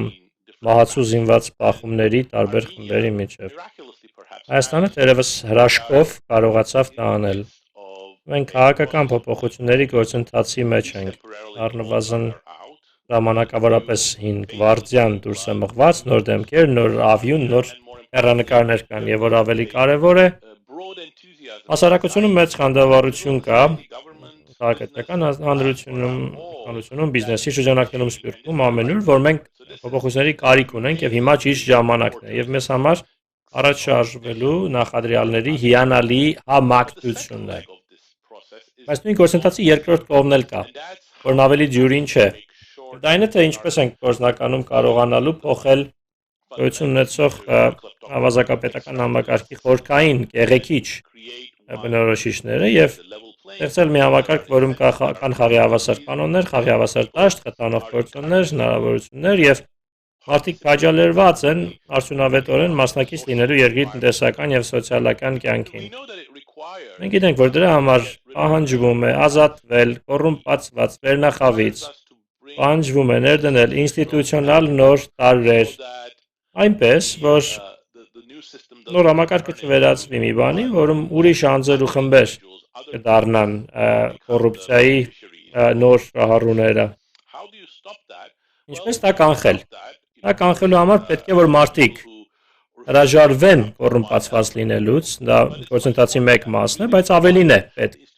Պետք են ինստիտուցիոնալ հիմքեր։ Պետք քաղաքական տնտեսական, պետք է շատ ավելի լավ դատական համակարգ։ Բարելավել տնտեսության կարգավորման ձևը, հարկման ձևը, բիզնեսի համար խթաններ ստեղծել, Հայաստանի համար շատ կարևոր է շարունակել զարգացնել մարդկային ներուժը։ Այս սկզբունքները առաջին հերթին ենթադրում են, որ պետք է օգտվել այն լավ սկզբից, որը կա այսօր։ Փոխանակ փորձել ինչ-որ ուղիներ գտնել դիմախոսներին պատժելու համար, կամ նույնիսկ նախկինում կոռումպացված եղածներին պատժելու համար, ուղղակիորեն նայեք ապագային։ Այսօր խնդիրը դիմախոսներից վրեժ լուծելը չէ, խնդիրը ինստիտուցիոնալ ողնաշար ստեղծելն է, որպեսզի այդ արատները չկրկնվեն։ Ոչ միայն քաղաքական տիրույթին է վերաբերում, սա վերաբերում է դատարաններին, բյուրոկրատիային։ Ինչպես կարող է Հայաստանը այսքան երկար ժամանակ ավազակապետական լինել, մեկ պատասխան։ Դատարանները չէին գործում։ Կար երկիր անկախ դատարաններով, դատավորներով ու դատախազներով, ովքեր ազնիվ կլինեին, նվիրված իրենց գործին, չէին ենթարկվի քաղաքական գործիչների ճնշումներին ու մանիպուլյացիաներին, ովքեր մի կողմ քաշված չէին մնա, դա նշանակում է իրավական համակարգը հիմնարար բարեփոխման կարիք ունի։ Դա չի նշանակում բոլորին պետք է գործից ազատել, պետք է պարզապես խաղի կանոնները փոխել։ Կարա խոսել, որպեսզի քաղաքական պատվեր կատարած ամենաշատ կանոն խախտածները, պաշտոնին չհամապատասխանողները գնան թոշակի եւ նոր արյուն մտնի համակարգ։ Դա կարող է շատ արագորեն տեղի ունենալ եւ դա է իրական դիլեման, որովհետեւ Ես կարող 5000 դատավոր դատախազի գործից ազատել եւ նորերին բերել, քանի որ մարդկային կապիտալ չկա այդտեղ։ Պետք է դանդաղորեն անել, աճեցնել մարդկային կապիտալը միևնույն ժամանակ ախանդավառություն եւ երկրի ներսում եւ արտերկրում։ Դա ընդհանրապես խնդրի մի կողմն է։ Մյուս կողմն էլ այն է, որ բոլորը իրենց բնորոշիչները ունեն, բայց մի ընդհանրություն կա։ Պետք է հնարավորությունից օգտվելով դնել, ձևակերպել ինստիտուցիոնալ հիմքերը։ Ունենք վարչապետ, ով ոգեշնչող է։ Ամենավատ բանը, որը Հայաստանը կարող է անել, դա այն է, որ ստեղծի կառավարման ինստիտուցիոնալ կառույց ղեկավարի գործադիրի համար, անկախ թե ով է նա, այսինքն փոփոխությունը պետք է լինի ամեն գնով փոփոխություն։ Փոփոխությունը գլուխ բերելու համար պետք է ինստիտուցիոնալ հիմքեր ստեղծել, քաղաքական կառույցներ, կուսակցություններ, քաղաքացիական հասարակության կազմակերպություններ, որոնք կներգրավեն քաղաքականության մեջ, որը հրաշալի է։ Հայաստանի Հանրությունը համախմբված է, խանդավառ է, երիտասարդներն են խանդավառ, ճիշտ ժամանակն է այդ ինստիտուտների ստեղծումը սկսելու համար։ Շնորհակալություն։ Որով հաղորդվել է, որ դուք Հայաստանի կառավարությանը խորհուրդներ եք տալու, պաշտոնապես, ոչ հրապարակայնորեն դա այդպես է։ Ես շատ ուրախ կլինեմ անելու ցանկացած բան, ինչ կարող եմ, քանի որ սա պատմական հնարավորություն է Հայաստանի համար։ Դա մի բան է, որը բոլորս ցանկանում ենք տեսնել։ Դա ես չեմ կարող ավելի լավ սկիզբ երևակայել նոր տարաշրջանի առաջին գլխի համար։ Սակայն պատասխանելով ձեր հարցին, ինչ կարող եմ ես անել։ Ես կարող եմ ընդամենը սահմանափակ չափով խորհուրդներ տալ, քանի որ չկա միասնական դեղատոմս։ Եթե լիներ ամբարտակի կամ կամրջի կառուցում, ես գծագիրը կգծեի, կասեի, ահա, այսպես պետք է անեք եւ այս բաները պետք է անեք, ստրես թեստավորում իրականացնեք, ամրությունը ստուգեք, ահա գծագիրը, բայց սոցիալական փոփոխությունները այդպիսին չեն։ Եթե չես հասկանում հասարակության ներսում հակադրությունների մանրամասները, անձերին, բաժանարար գծերը կամ ինստիտուցիոնալ կարգավորումներն ու կոռուպցիան, ցայների գնումը, քվեների գնումը, հովանավորչությունը, շահագործումը, ԶԼՄ-ների մանիպուլյացիան, եթե այս ամենը չես հասկանում, իսկ ինձ նման դրսի մարդը ինչ էլ որ անի, միևնույն է, շատ լավ չի հասկանալու դրանք, եւ մինչեւ դրանք չհասկանաս, չես կարող ճիշտ կոմպրոմիսներ գտնել, ճիշտ ռազմավարություն եւ մարտավարություն առաջարկել ինստիտուցիոնալ փոփոխությունների գործընթացը իրականացնելու համար։ Ես երջանիկ եմ իմ գիտելիքը կիսել, քանի որ անդավար ժամանակաշրջանը եւ ամենակիչը, որը կարող եմ անել, դա է, բայց վերջիվերջո ով պետք է քայլը կատարի։ Հայաստանի ժողովուրդը, ոչ թե վարչապետը, ոչ թե պատգամավորները, ոչ բյուրոկրատները, ոչ շինովնիկները, դատավորները, ոչ ես եւ հաստատ ոչ սպյուրքը, Հայաստանի ժողովուրդը, երիտասարդները, ովքեր երկար ժամանակ լուր են եղել, մի կողմ քաշված, մի կողմ մղված, նրանք պետք է ներգրավեն քաղաքականության մեջ, նրանք պետք է ձևակերպեն այս ամենին մասնակցություն պահպանելու համար եւ պետք է սա վերացեն փոփոխությունների դրական միտումների։ Ես չեմ ուզում ասել, թե մարդիկ պետք է ամեն օր բողոքի ցույցեր անեն, բայց նրանք պետք է ներգրավված լինեն, պետք է վերջին 2-3 տասնամյակներին իրենց կատարած սխալները չկրկնեն եւ աջակցեն նրան, ով կձեռնարկի խելամիտ բարեփոխումներ եւ օժանդակեն եւ զգոն մնան, որպիսի նոր ավազակապետական կոռումպացված նոր ինչ-որ խումբ չհայտնվի եւ մարդիկ պետք է ԶԼՄ-ներով, քաղաքացիական հասարակության կառույցներով գտնեն ճիշտ մեխանիզմ, որպիսի հետևեն, վերահսկեն այս գործընթացը, մշտադիտարկելով հավաստիանան, որ հին գվարդիան, հին այրերը չեն, այլ դրական փոփոխությունն է շարունակականը։ Ժամանակի համար, ձեր մտքերի համար եւ ես համոզված եմ, որ մենք դեռ էլի ենք լսելու ձեր կարծիքները եւ հաճախ ենք լսելու ու դա լավ բան է։ Շնորհակալություն, Սալպի, շնորհակալություն։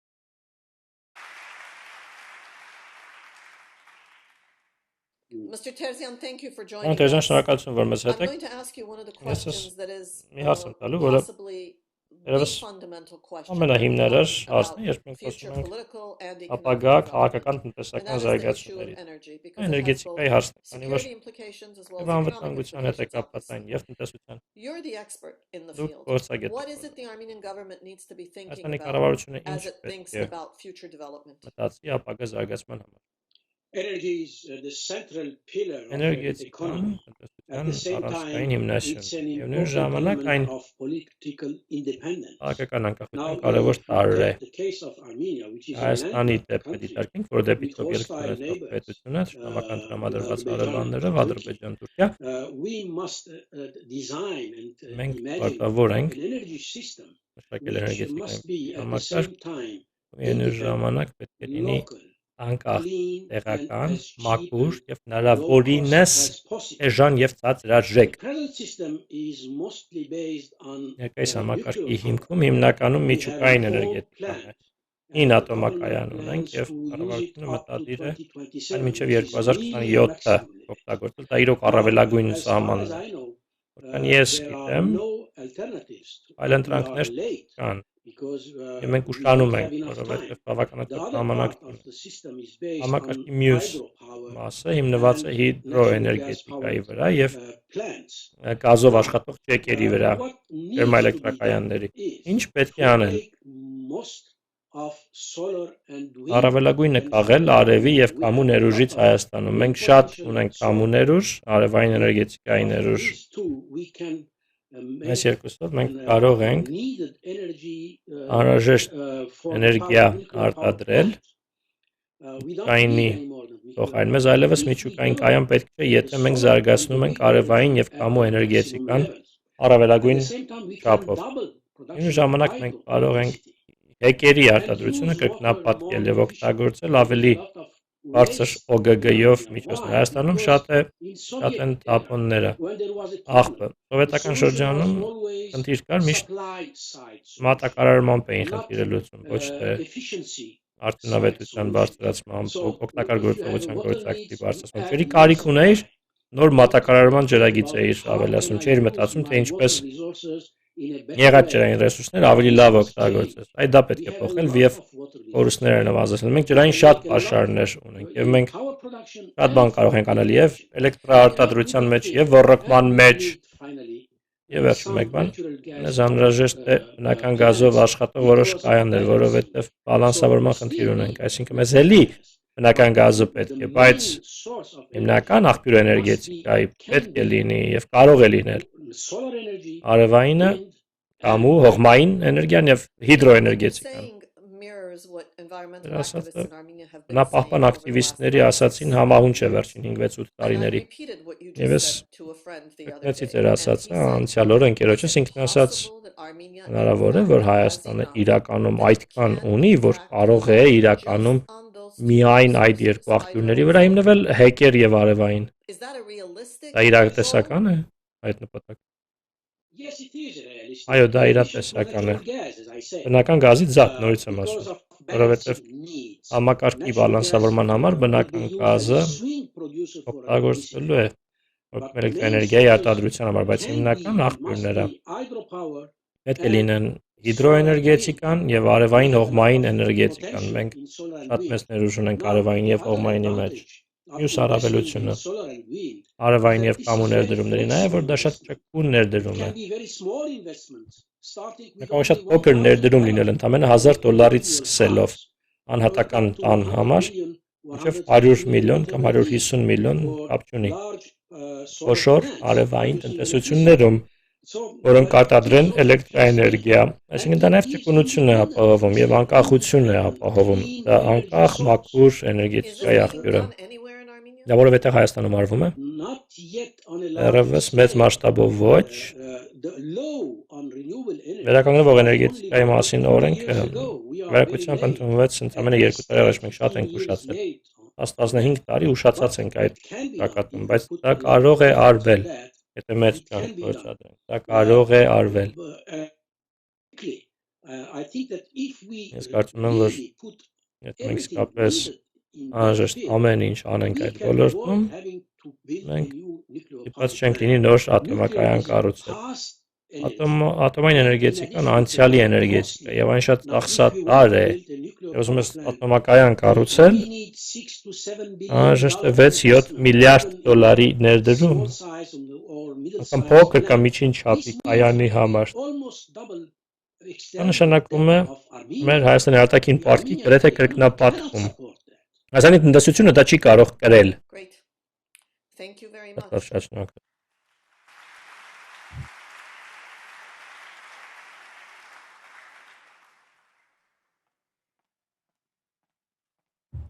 When you plan a program in 2 weeks, you work with the Պատմում ես schedule of the ծրագիրը experts you պատրաստում, have, and ժամանակացույցի վրա աշխատում both of them were փորձագետների very հետ, willing երկուսն էլ to do this, but we're այս unable to do it by պատրաստակամությամբ Skype, so we're grateful to both Dharma մասնակցեցին and պարզապես Tedros Skype-ով։ for being with us. Չկարողացանք I'm ձայնագրությամբ going to, կարողացանք։ Շնորհակալ ենք երկու փորձագետներին։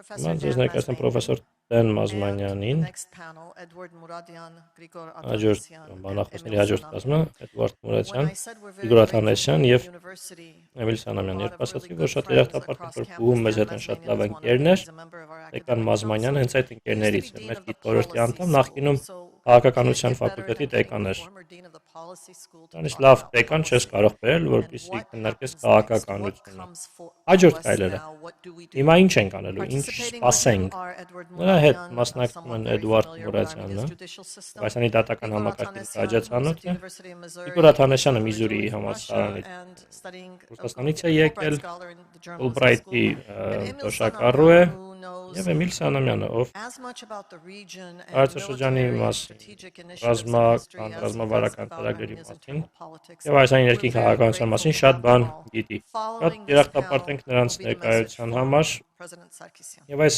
խմբի քննարկումից հետո կլսենք նախագահ Սարգսյանի ելույթի հարցազրույցի տեսագրությունը կդիտենք։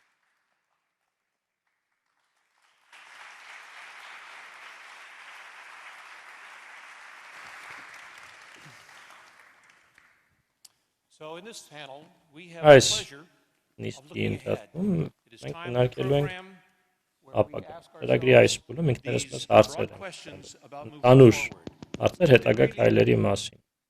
Two momentous issues Երկու seems to be that are արդիական central to արդյունքներ Armenians, what's being called Marka. Second Velvet Revolution. Հայաստանի այսպես And they'll be the երկրորդ focus of our Տաշ discussion հեղափոխության in just a moment. համար։ First, the Մենք first գիտենք question is, քննարկենք այդ will it հարցերը։ Առաջին հարց what changes are լինի required in the այն economic, տևական, political, the civic, the տեսական, cultural քաղաքական, life քաղաքացիական, of մշակութային Armenia? կյանքի ինչ փոփոխություններ են Հայաստանում անհրաժեշտ։ What Երկրորդ, role can and should the ինչ Armenians դեր living պիտի abroad ունենա եւ play? կարող են ունենալ արտերկրում ապրող հայերը այս անցումային We have a գործընթացում։ panel, as indicated, of four Բանախոսները well-informed and 4 insightful speakers who have been քաջատեղյակ introduced. So let's begin. եւ Edward, քաջատեղյակ here գործակետներ you're սկսենք։ thinking of Էդվարդ, the խնդրում եմ importance մեզ of the rule of հայտնեք law ինչ and եք the մտածում իրավունքի judiciary in a Գերակայության democratic դատաիրավական society. համակարգի կառավարության մասին ժողովրդավարական հասարակությունում Dan, զարգացող this տնտեսությունում։ is a interesting and Շնորհակալություն global դեն, դա question. հետաքրքիր եւ գլոբալ հարց է իրավունքի Rule of law, գերակայությունը եւ դրա դերը ժողովրդավարական հասարակության զարգացման մեջ։ Ես speak about this for hours. կարող եմ ժամերով խոսել At the դրա same մասին։ time, Միևնույն ժամանակ the answer is simple. It is պատասխանը impossible շատ պարզ է։ to go Անհնար ahead է and have sustainable ունենալ development մնայուն, without law. շարունակելի զարգացում առանց իրավունքի Prime գերակայության։ Minister just Եվ վերջին ինչպես mentioned, վարչապետը քիչ we առաջ are ասաց, in a մենք quest for just Armenia, արտար Հայաստանի just government. կառուցման, And as you know, արտար կառավարության governments հասնելու usually ճանապարհին։ Կառավարությունները սովորաբար արտար especially չեն։ the executive that has Հատկապես very գործադիր specific իշխանությունը, agenda որը շատ կոնկրետ and օրակարգ ունի, often considers that all Եվ means are good in մաճ achieving this. համարում է, թե այդ օրակարգին հասնելու համար բոլոր միջոցները օբյեկտիվորեն արտարացված են։ Եվ իրենց պետք է դրա համար մեղադրել, իրենք ստիպված են արդյունք տալ, կոնկրետ քայլեր, կոնկրետ բարեփոխումներ իրականացնել, կոնկրետ And all արդյունքներ տալ, means are good. Whatever եւ you բոլոր do, միջոցները just արտարացված են։ just Եթե deliver. լանում ես, Show հասիր your արդյունքի, ցույց տուր institutions that you delivered. ընտրողներին, որ There տալիս ես needs to be a արդյունք։ system of checks and Պետք է balances. լինի զսպանակների հակակշիռների համակարգ, And- որի մասին and բոլորս everybody in քաջ Armenia knows Հայաստան։ very Բոլորը well գիտեն շատ լավ դրա that մասին։ it is having that system Բայց այդ համակարգը պետք է աշխատի։ actually balance off Եվ իրոք the executive. հավասարակշռեն իրար Restraints on the executive, գործադիրի հետ, but restraints that զսպեն will not գործադիրին, բայց frustrate զսպեն anyone այնպես, or որ vice versa. անհնար չդարձնեն քաղաքականությունը, այլ հնարավոր դարձնեն քաղաքականության իրագործումը։ I've recently listened a lot of Ես շատ եմ interviews լսել and հարցազրույցներ, on how to արտիկներ, proceed with the reforms and how ինչպես to բարեփոխումներ make իրականացնել, this ինչպես process, this այս exciting գործընթացը, իրոք exciting անդավար process of հետաքրքիր changes that all of a փոփոխությունների sudden came գործընթացը, after this որը հանկարծ stagnant environment dominated in լծած Armenia for ճավայրում, որը over a Հայաստանում decade. երակա էր ավելի քան 1 տասնամյակ։ Ու հանկարծ թարմ օդի հոսանք մարդիկ ոտքի են կանգնում հիմա գրավելու համար,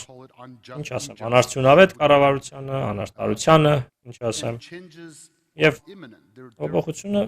դրահաս է։ Փոփոխությունը վարչապետի խոսքով ասեմ, նրա կառավարության անդամները միացնում եմ, դիտում եմ վարչապետի եթերները, կառավարության անդամների եթերները, դատարանների վրա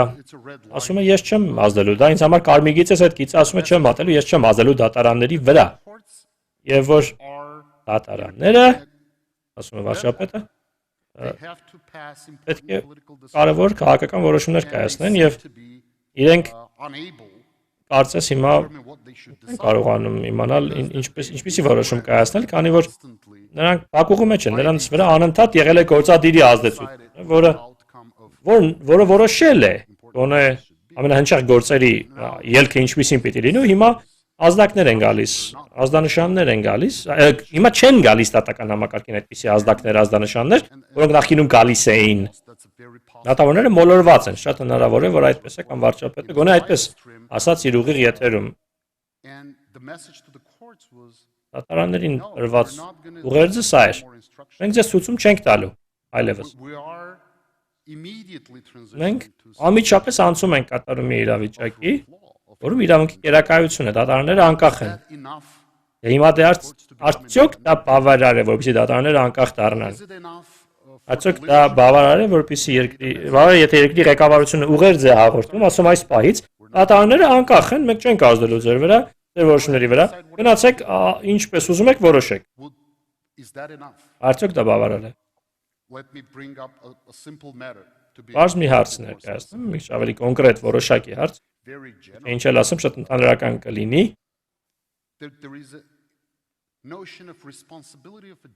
Կա դատավորի պատասխանատվություն իր կայացրած որոշումների համար։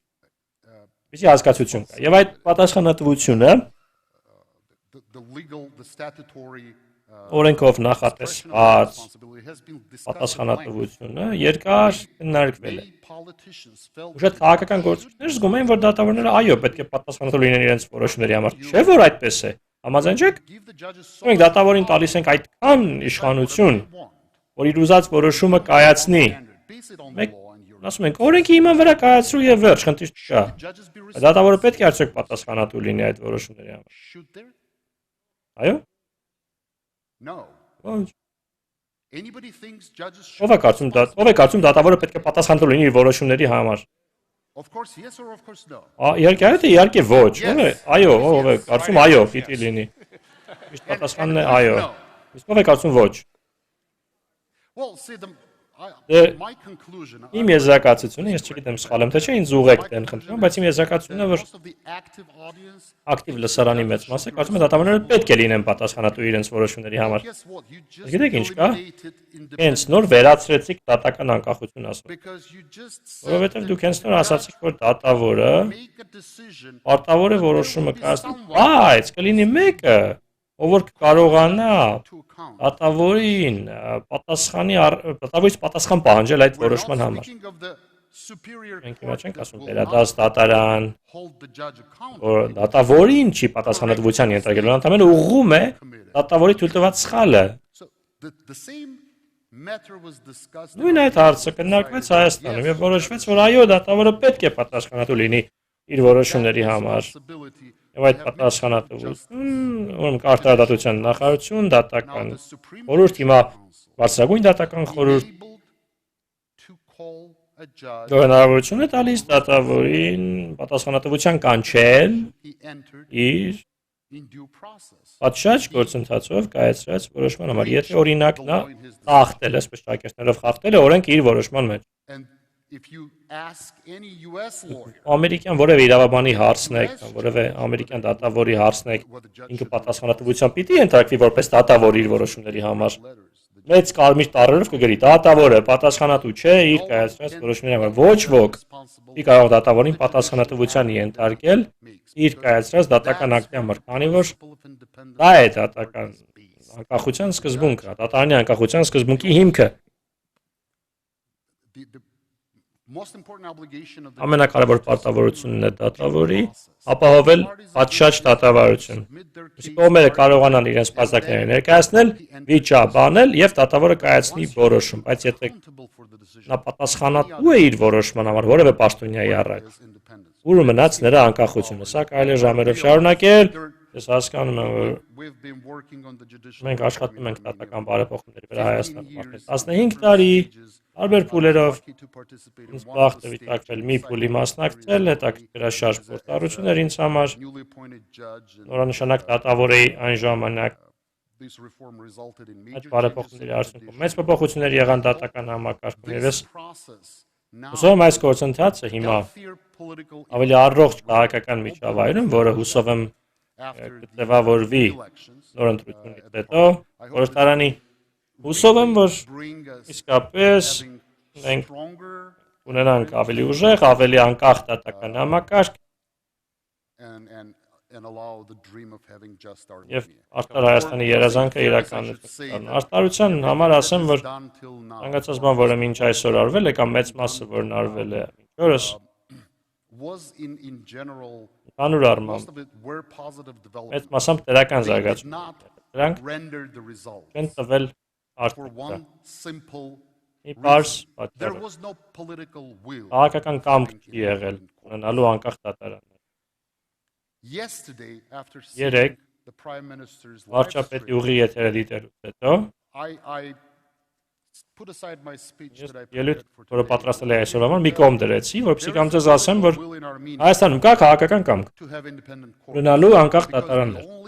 որովհետև միակ պաշտոնյան, ով ընտրված է ժողովրդի կողմից, առաջնորդը, ընտրված ժողովրդի կողմից, մեզ ասում է, մենք ուզում ենք անկախ դատարաններ։ Ավելի կարևոր ինչը կարող է լինել։ Մենք պետք է համոզվենք, որ սա դառնում է շարունակելի քաղաքական Հարցը տրվեց և մյուս հարցերը տրվեցին իմանալու համար, թե որ խնդիրներն են կարևոր ժողովրդավարական հասարակությունը կայուն պահպանելու։ Գիտեմ, շատ երկար կարող ենք այդ հարցը, բայց անցնենք առաջ, Գրիգոր, որքան կարևոր է հանրային հաշվետվողականություն։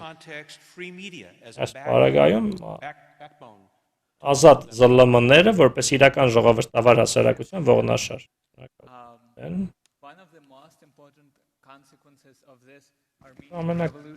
Հայաստանի այս հեղափոխության ամենակարևոր հետևանքներից մեկն այն է, որ և Հայաստանի հայերը, և սփյուռքահայերը ամբողջ աշխարհից ավելի հետաքրքրված են քաղաքականությամբ։ Ես մտածում եմ այս հարցի մասին, լրագրողը, ես, մենք լրագրողներս, ինչ կարող ենք անել, որպեսզի պահպանենք հետաքրքրության այս բարձր մակարդակը, այս պահանջարկը և այն Եվ իշխանության մեջ գտնվողները հաշվետու մնան։ Մտածեցի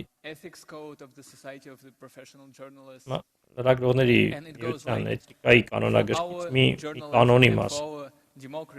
Լրագրողների և մեր ժողովրդավարության լիարժեք ներուժը իրացնելու համար շատ կարևոր է ունենալ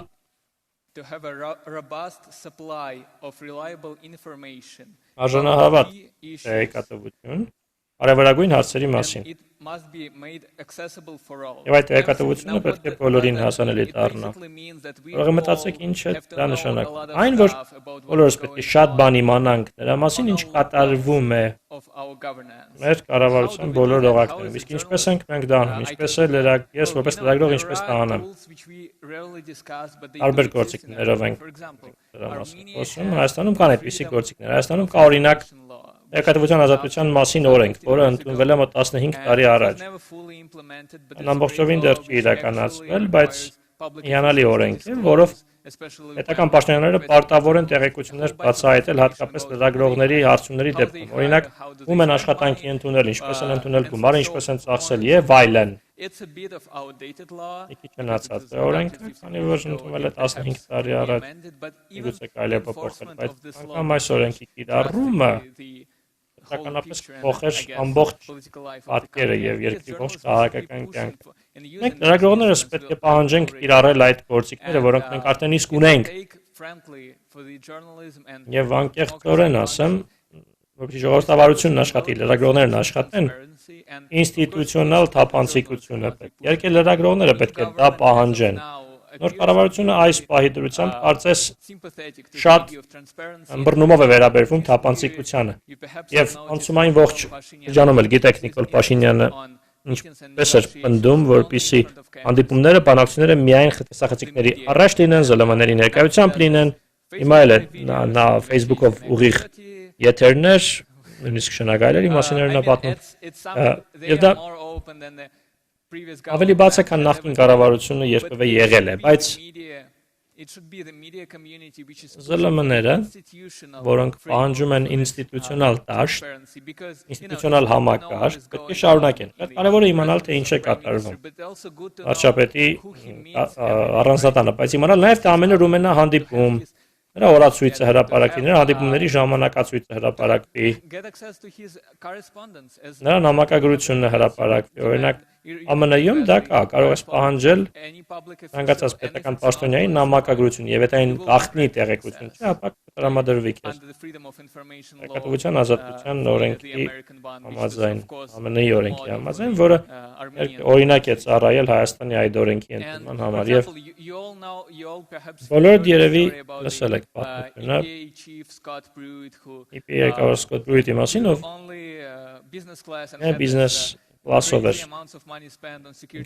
նստում, անվտանգության ծառայողների վրա մեծ գումարներ ծախսում, ասելով, թե իր նկատմամբ մահվան սպառնալիքներ են եղել։ Հետո ԶԼՄ-ները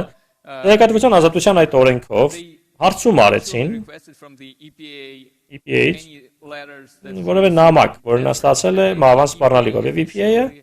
պաշտոնապես պատասխանեց, որ նա չի ստացել այդպիսի նամակ։ Միայն ինքն իր սեփական ցանկությամբ էր նա բիզնես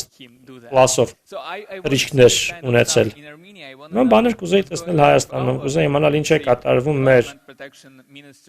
բնապահպանության նախարարությունում, օրինակ, շատ մտահոգիչ ծրագրեր կան, հանքեր, անկարգությունաբերություն, շատ էկոլոգ ակտիվիստներ շատ մտահոգված են շրջակա միջավայրի վրա ազդեցությամբ։ Այսպիսի գործիքներ են մեզ պետք։ Դա շատ լավ է։ Կառավարության կողմից կա պատրաստակամություն, բայց լրագրողներս էլ պետք է մտածենք ինչն ենք մենք սխալ անում, ինչը կարող ենք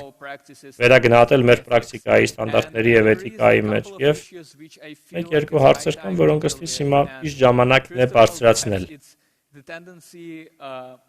Առաջինը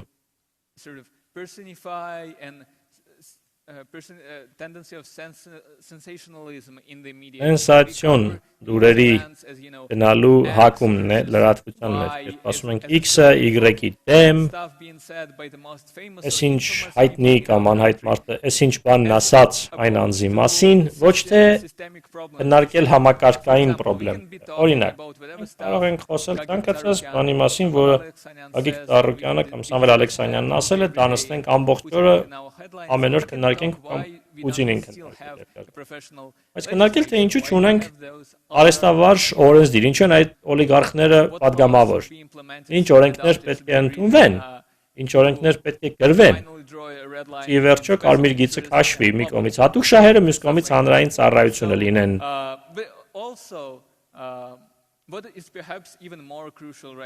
Ավելի կարևոր մեկ հարց կա այսօր։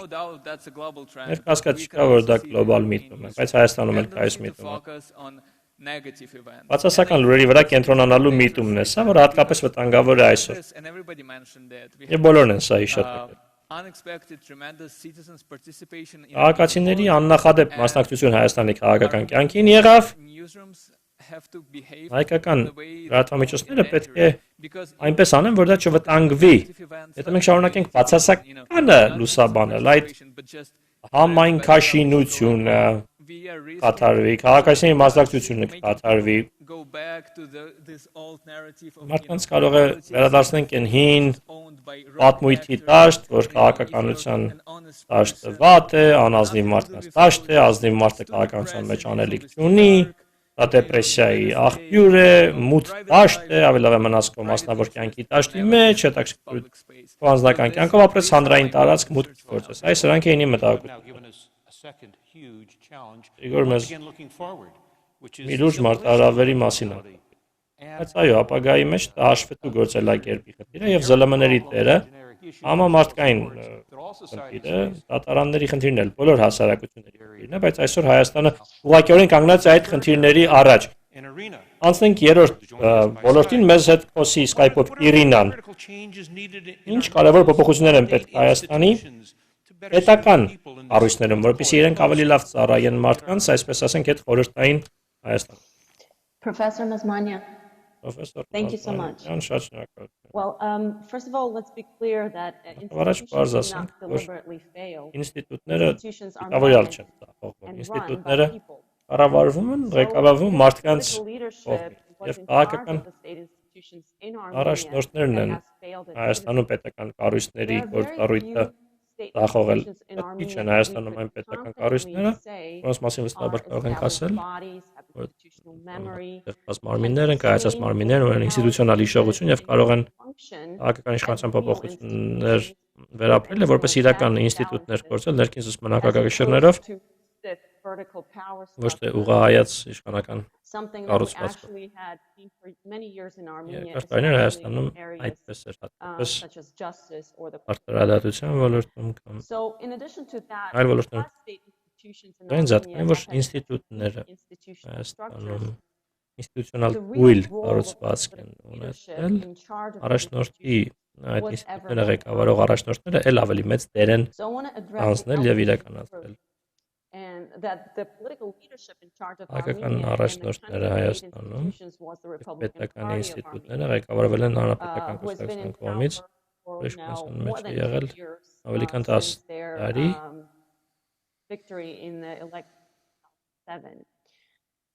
Թվականից ի վեր Անգլիա քաղաքական կուսակցության հիմնական նպատակներից է կալ քաղաքական, բայց հանրապետական կուսակցության համար իշխանության մեջ մնալը դարձել էր ինքնանպատակ։ Ընտրությունից ընտրություն ընտրակեղտիկը դառնում էր ավելի կատարելագործված։ 10 տարի առաջ վերջում էր կողանում եւ լցնում վերջին ընտրություններում ես տեսանք, որ ընտրակեղտիկներ հիմնական ընտրակաշառքներ հիմնական միջոց։ Ընտրակեղտիկը մեծապես ազդել է քաղաքացիների կվեի վրա, անկախ կարևոր չի եղել քաղաքացիների զգացում, որ ինքը քաղաքական իրավաց սուբյեկտ է, նրա կամքի նշանակություն չի ունեցել քաղաքացիական հասարակությունը եւ մարդիկ շարունակում էին ոտքերով այսպես ասած քվեարկել հեռանալով երկրից։ ՀՀԿ-ի եւ Սերսակյանի առաջնորդության օրոք Հայաստանը մոտ 370,000 քաղաքացի գործրեց։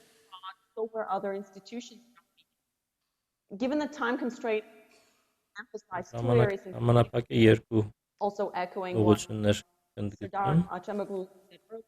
Պրոֆեսոր Աջեմօղլուի ասած շարունակելով առաջինը արտարադատության համակարգը Հայաստանում համակարգը առաջնորդության իշխանության պահպանման եւ շարունակման գործիք է դարձել։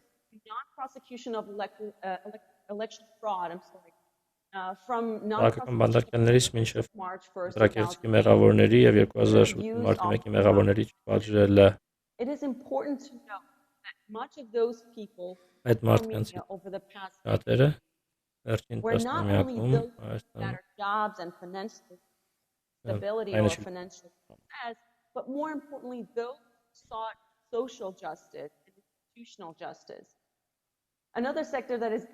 Հաջորդ ոլորտը, որը արժե նշել, դա պետական կառավարումն է, հատկապես ուզում եմ նշել հարկաբյուջետային կառավարումը, Երևանի համայնքային բյուջետ, ճանապարհաշինություն, մինչև բանակի համար կատարվող կարևոր գնումներ, պատասխանատուները գողանում էին գումարներ, դրային գործարքներ կատարում։ Պրոֆեսոր Մազմանյանը խոսեց այս հարցերի մասին։ Կառավարությանը անհրաժեշտ է գործունեության ենթարկել բոլոր ֆինանսական հաշիվները, երկրի բոլոր իրադարձությունների բոլոր ֆինանսական հաշիվները, նախ որպեսզի պարզվի թե անբարեխիղճ կառավարումը ինչ վնաս է պատճառել, մեղավորները պատասխանատվության ենթարկվեն եւ անբարեխիղճ պետական ծախսումները բացառվեն։ Նաև շատ կարևոր է effective exercise in establishing a որպեսզի much-needed trust between the ձևավորվի institutions վստահություն and the պետական taxpayers. կառույցների եւ We haven't had a արկղերողների chance to միջև։ talk about the economy, Շատ but by բարի various ունեցանք accounts, խոսելու the տնտեսության shadow մասին, այս economy is տարբեր about հաշվարկներով $4 Հայաստանի իսկային billion. տնտեսությունը մոտ 4 So this new 4 government միլիարդ will have the chance դոլարի to է հասնում։ Նոր bring a կառավարությունը substantial հնարավորություն part of կունենա it into the այդ formal գումարի մի economy. զգալի մասը I know բերելու I'm running ֆորմալ out of տնտեսության time դաշտի here, դեմ so ժամանակը just սպառվում է, conclude here ուրեմն by վերջ adding միայն that one of the most ավելացնեմ, որ important changes that are needed կարևորագույն մի and that փոփոխությունն է this new անհրաժեշտ government has եւ նոր already կառավարությունը started արդեն is իսկ սկսել է դա transparency and իրականացնել, դա accountability of governance թափանցիկությունն է and եւ equally հաշվետու important is գործելակերպը inclusiveness. կառավարման The համակարգում եւ previous government ներառականությունը created նախկին this huge կառավարությունը gap ստեղծել between էր the վիթխարի people and անջրպետ the state. ժողովրդի եւ There were պետության two միջև parallel realities երկու of զուգահեռ the state and իրականություններ էին media պետության doing համար using նրա ԶԼՄ-ների լուրերը propaganda սովետական ոճով reporting ռոպագանդիստական that all is լրատվությամբ okay and the որ government միշտ is ամեն ինչ doing լավ է, its job. կառավարությունը And the other հոյակապ է աշխատում reality եւ մյուս was իրականությունը an կար, is continued որը demographic շարունակվում է crisis, ժողովրդի poverty, գրական ճգնաժամ, unemployment, economic աղքատություն, գործազրկություն, stagnation, and տնտեսական ever-growing լճացում and looming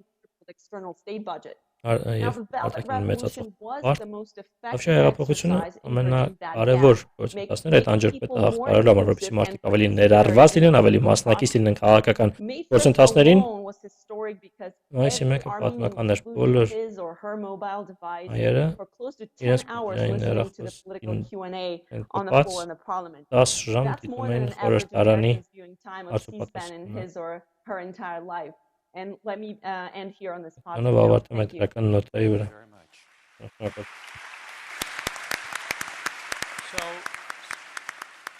So, Emil, you've been listening all day. Էմիլ, դուք ամբողջ օրը լսել եք, եկել եք ուշքի ուշով,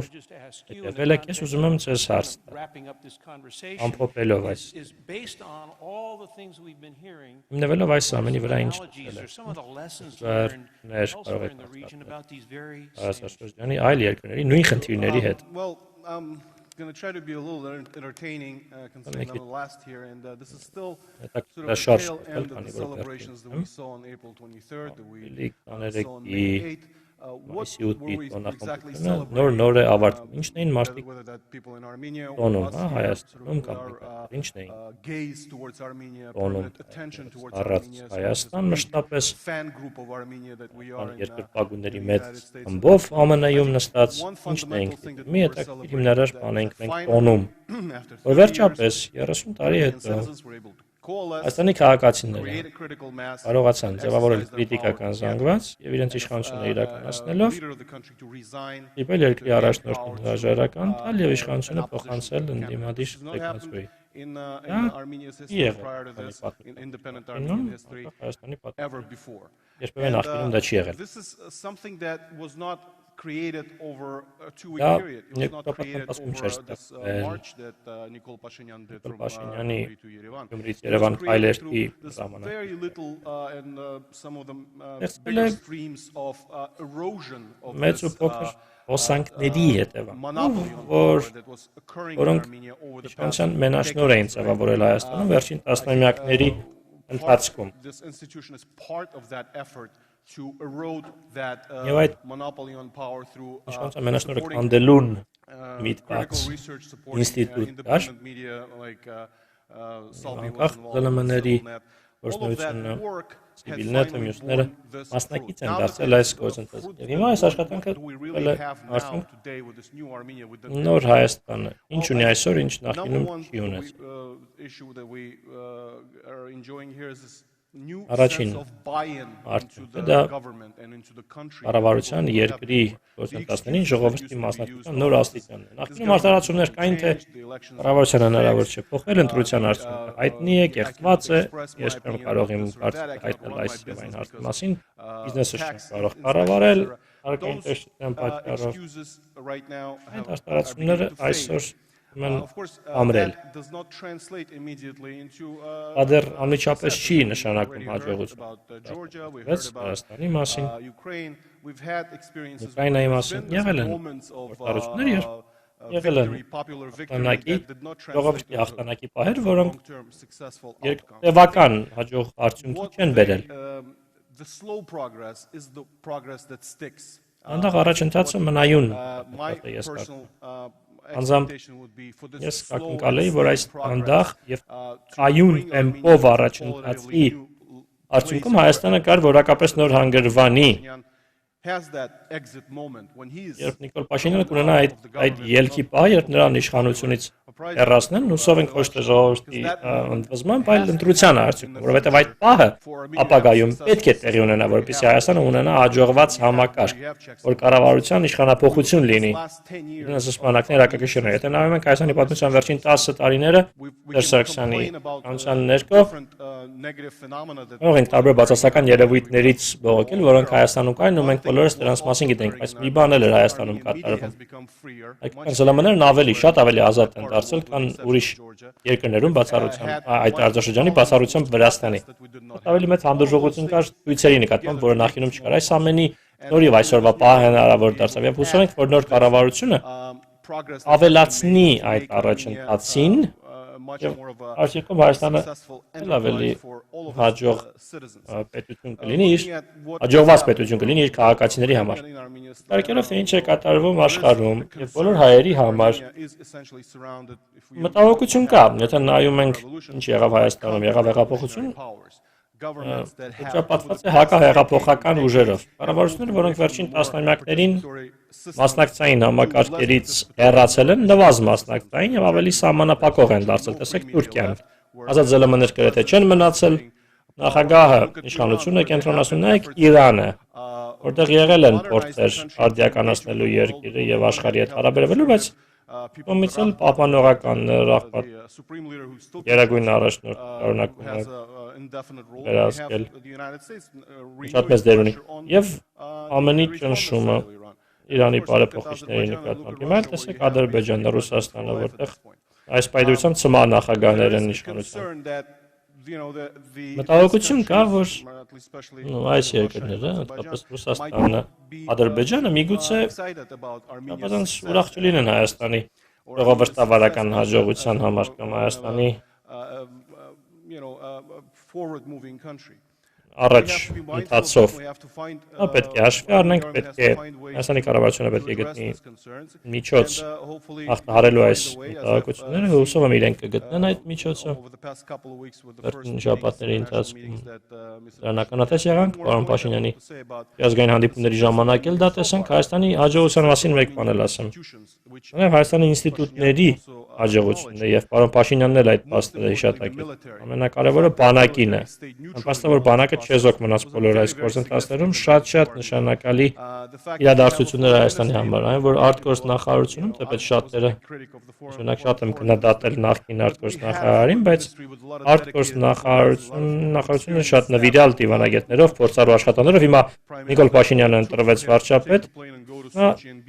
նստեց ինքնատիր գնաց Սոչի, նրան տեղեկացրեցին հայ-ռուսական օրակարգի մասին, դիվանագետները կամ հայ-Ղրղստան, հայ-Տաջիկստան օրակարգերի մասին եւ այդ քննարկումները մենք կարողացանք ունենալ այդ երկրների հետ։ Եվ նա զրոյական կետից չի սկսում դիվանագիտական այդ աշխատանքը։ Եւ քիչ բառաբանված ինստիտուտներից նրանք, որոնք շարունակել են աշխատել բողոքի ցույցերի ժամանակահատվածում, կայացած ինստիտուտներ։ Շնորհակալություն։ Երբ եկանք, ես գիտեի, որ ժամանակ չենք ունենա, որպեսզի մարսենք, քննարկենք բոլոր հարցերը։ Ես հույս ունեի, որ ավելին կվերլուծենք, բայց ժամանակը լրացել է, ես նայեցի այս նոտայի վրա, որը բավական դրական նոտա է, որ Հայաստանը նման չէ տարածաշրջանի մյուս երկրներին, եւ մենք հույս ունենք, որ կփոխենք եւ մեր օրենսդրությունը, եւ ԶԼՄ-ները կմասնակցեն, եւ ինստիտուտները կբարեփոխվեն, եւ մեր հատուկ տեղը մենք հաշվի կառնենք։ Շատ մեծ շնորհակալություն բանախոսներին։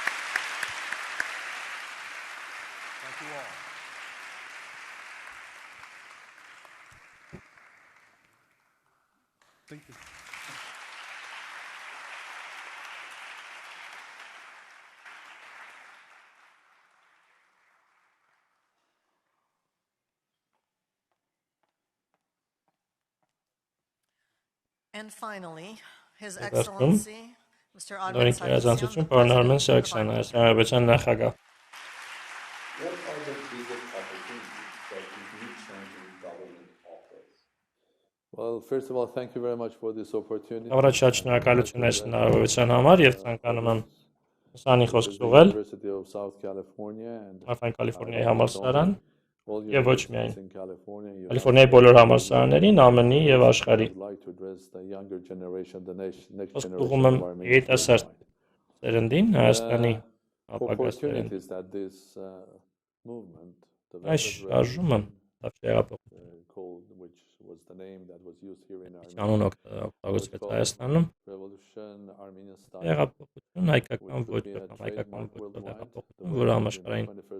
տարբերանշան է 21-րդ դարում այսպես փոխել քաղաքական ռեժիմը կամ համակարգը, խաղաղ ցույցերով կամ որոշումը արտահայտելով քո կարծիքը տալով,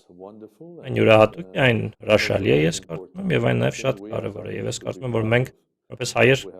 իրավունք ունենք հպարտանալու նրանով, ինչին հասել ենք 2018-ի ապրիլին եւ մայիսին։ Իհարկե, պիտի ակնկալիքներ է ստեղծում ամբողջ աշխարհում, հայերի շրջանում, հատկապես երիտասարդ սերնդի շրջանում, քանի որ առաջին հերթին նշանակում է, որ հայերը, հատկապես երիտասարդները, կրկին զգում են, որ իրենք են այս երկրի տերը, իրենք են այս արժեքները կրողները, իրենք են ժառանգության տերերը, իրենք են այս երկրի ապագայի տերերը, եւ երկրորդ մի կարևոր բան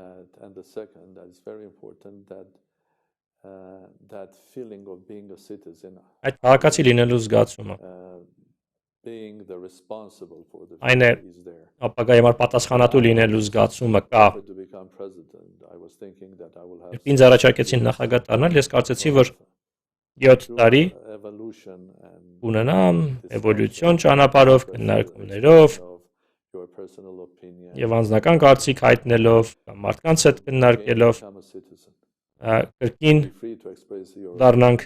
քաղաքացիներ, ովքեր ազատորեն կարտահայտեն իրենց կարծիքը, կանգնեն իրենց կարծիքին, իրենց համոզմունքներին եւ կլինենք լավ քաղաքացիներ գնալով ընտրատեղամաս, կլինենք ազնիվ, պատասխանատու, բայց այդ 7 տարվա փոխարեն դա 7 օրում տեղի ունեցավ։ Հնարավորությունները վիթխարի են, քանի որ նախ եւ առաջ մենք պետք է օգտագործենք այն փաստը, որ փոքր պետություն ենք, գլոբալ ազգ, 4-5 անգամ ավելի շատ հայեր են երևի ապրում երկրից դուրս, շատերը իրենց բնակության վայրի երկրների լավ քաղաքացիներ են, նրանցից ոմանք մեծ ճանաչում ունեն միջազգային հանրության մեջ, շատ հաջողված գործարարներ, գիտնականներ, քաղաքական գործիչներ են եւ այլն, եւ նրանց մեծ մասը շատ մեծ հարգանք վայելող ազնիվ մարդիկ են։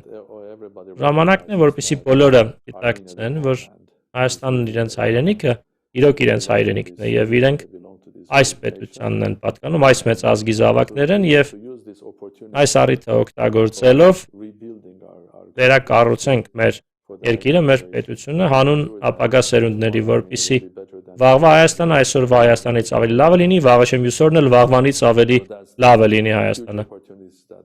Այսպեսի վիթխարի հնարավորություն մենք ունենք եւ ես կարծում եմ, որ այս ազգը, մեր ազգը բավականաչափ հասուն է եւ իմաստուն, որպեսզի ասում եւ իմաստուն է, որպեսզի օգտվի այս պատմական հնարավորությունից։ Ես շատ լավ տեսում։ Տեսնում եք ինչ որ վտանգներ։ Մենք սովորական վտանգներն են, ինչպես անձի կյանքում։ Մենք հիանալի հնարավորություններ ենք ունենում, բայց եթե բաց ենք տանում, ուրեմն բաց թողեցինք։ Դա հիանալի հնարավորություն է, որպեսզի վիթխարի այդ էներգետիկան, որը ստեղծվել է մեկ ամսվա ընթացքում, դրական էներգիայի, ակնկալիքների, հույսի, ազատության էներգիան ճիշտ հոսանքի մեջ, ճիշտ ուղու մեջ տնենք։ Այդ դա նաև մեր պատասխանատվությունն է, որպեսզի դա վերածենք ստեղծարար աշխատանքի, արարչության, վերակառուցման կամ պետականությունը ուժեղացնելուն ծառայեցնենք, պետության ինստիտուտները լինեն դրանք, գերատեսչությունները, որ միայն այդպես կարելի է երկիրը կառավարել։ Առաջին հերթին դա հնարավորություն է։ Ավելի ուժեղ դարձնելու հնարավորություն է, ավելի լավ դարձնելու, շատ ավելի արդյունավետ դարձնելու եւ օպտիմալացնելու հնարավորություն է։ Եվ երկրորդը դուռը բացել իսկապես, որպեսզի բոլոր հայերը, ովքեր զգում են, որ հայրենիքին տալու բան ունեն, հնարավորություն ունենան ներդրումներ անեն, իրենց ժամանակը, էներգիան, գիտելիքը եւ իմացությունը ծառայեցնելու ներդրումներ անելով այս երկրում։ Բայց եթե մենք դա բաց թողնենք, Ես շատ կխնդրեմ հետևենք բաց թողնենք, որովհետև սա հիանալի հնարավորություն է ապագա սերունդների համար։ Եթե կախարդական փայտիկ ունենայիք երկու ամենահրատապ ինչ հարցեր առաջին հերթին կլուծեիք եւ որոնք առաջին հերթին պետք է լուծվեն։ Ինձ համար անձնապես թե երկրի համար։ Անձամբ ինձ համար կախարդական փայտիկ ունենայի միանգամից կուզեի որպեսզի բոլոր երեխաները, երիտասարդները մեր երկրի ապրեն աղախ, հաջողված եւ հիանալի երկրում։ Իրոք հիանալի երկիր է, կախարդական երկիր է։ Ես ուզենայի այդ փայտիկի միջոցով այնպես անել, որ աշխարհը մեզ ճանաչեր, որպես երկիր, որը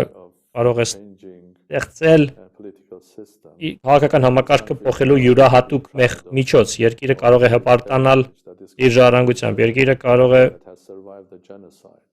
ներկայանալ որպես երկիր, որը վերապրել է ցեղասպանություն եւ երկիր, որը ցեղասպանության հիշատակը շատ է կարևոր։ Մենք ապրիլի 24-ին ցույց տվեցինք, որ մեր ազգը կարող է մեր բոլոր տարբերությունները մի կողմ դնել եւ ի վերջո միավորվել, չնայած մեր տարբերություններին, տարակարծություններին, քաղաքական կամ նույնիսկ հասարակության մեջ տարբեր մասերի լինելու հարուստ աղքատ կապ չունի, բոլորս միավորված ենք եւ դա կարեւոր է։ Այս ցեղասպանության հիշատակի ոգեկոչումը ամբողջ ազգի համար է կարեւոր եւ ես դրանով վպարտանում եմ։ Եթե կախարդական փայտիկ ունենայի, անպայման այնպես կանեի, որպեսզի բոլոր հայերը շարունակեն հավատալ, որ իրենք Հայաստանի քաղաքացիներ են, որ այդ հավատը չկորչի, չանետանա, մեր ամբողջ հաջողությունը ապագայում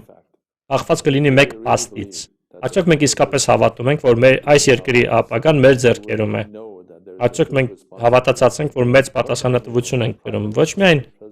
վարչապետն է կրում, նախագահը, ազգային ժողովի նախագահը, падգամավորները, նախարարները, ոչ։ Պատասխանատվություն կրում է յուրաքանչյուր հայ եւ Հայաստանում, եւ Արցախում, եւ Սփյուռքում։ Նախագահ, ինչ ուղերձ ենք ուզում հայտնել այս մեծ լսարանին, ամբողջ համայնքին։ Ուղերձը հետեւյալն է. Ես այստեղ եմ ծառայելու երկրին, պետությանը եւ ազգի շահերին։ Եվ ես բաց եմ լինելու, մատչելի, հասանելի եմ լինելու եւ նախաձեռնություն եմ ցուցաբերելու, փորձելու հանդիպել անձնապես յուրաքանչյուրի։ Հայաստան այցելեք, խնդրեմ այցելեք։ Եթե ես լինեմ ճանապարհորդելիս Եվրոպայում, ԱՄՆ-ում, որևէ կետում աշխարհի, իմ դռները բաց կլինեն ձեր առաջ։ Եվ ես ասեմ, որ մենք որպես նախագահ, վարչապետ, որևէ մեկը չենք կարող ինքնուրույն միայնակ այդ հարցերը լուծել։ Բոլորս ենք Հայաստանի դուստրերը եւ որդիները եւ պարտավոր ենք այդպեսի մնալ, անկախ թե որտեղ ենք ապրում։ Ամերիկյան անձնագիր ունենք թե ոչ, Արգենտինայի անձնագիր, ֆրանսիական անձնագիր ունենք թե նաեւ Հայաստանի անձնագիր կամ միայն Հայաստանի անձնագիր ունենք։ Պետք է հավատացած լինեք, որ դուք այս հիանալի ազգի զավակներ եք։ Ուստի մնում է ինձ հուսալ, որ մի օր ժամկետիս ավարտին, նախագահական ժամկետիս ավարտին ես գոնե կարողանամ ասել, որ բոլոր այս տարիների արդյունքում ինչ-որ բանի հասել եմ, որ եղել եմ ոչ թե Հայաստանի Հանրապետության քաղաքացիների միայն նախագահը, այլ նաև համայն աշխարհի հայության նախագահը, ոչ թե անունով, այլ աշխատանքով եւ գործերով։ Շնորհակալություն։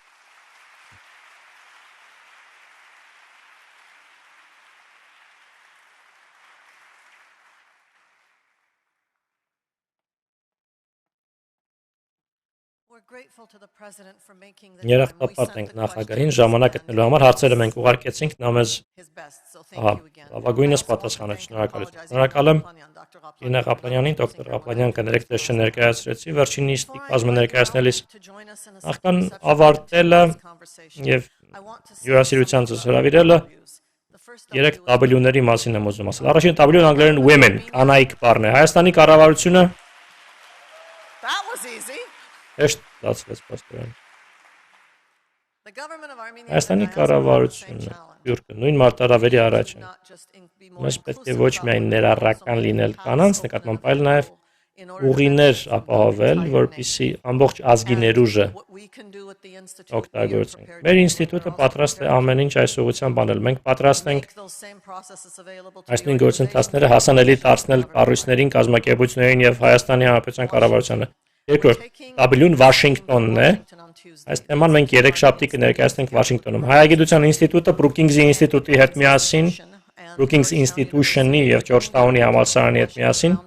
Վաշինգտոնյան կլոր սեղան կանցկացնի քաղաքականություն ստեղծողների կոնգրեսի ԶԼՄ-ների համար Վաշինգտոնում վաղվա Հայաստանի մասին։ Ուզում եմ տեղեկացնել, դա երկրորդն է։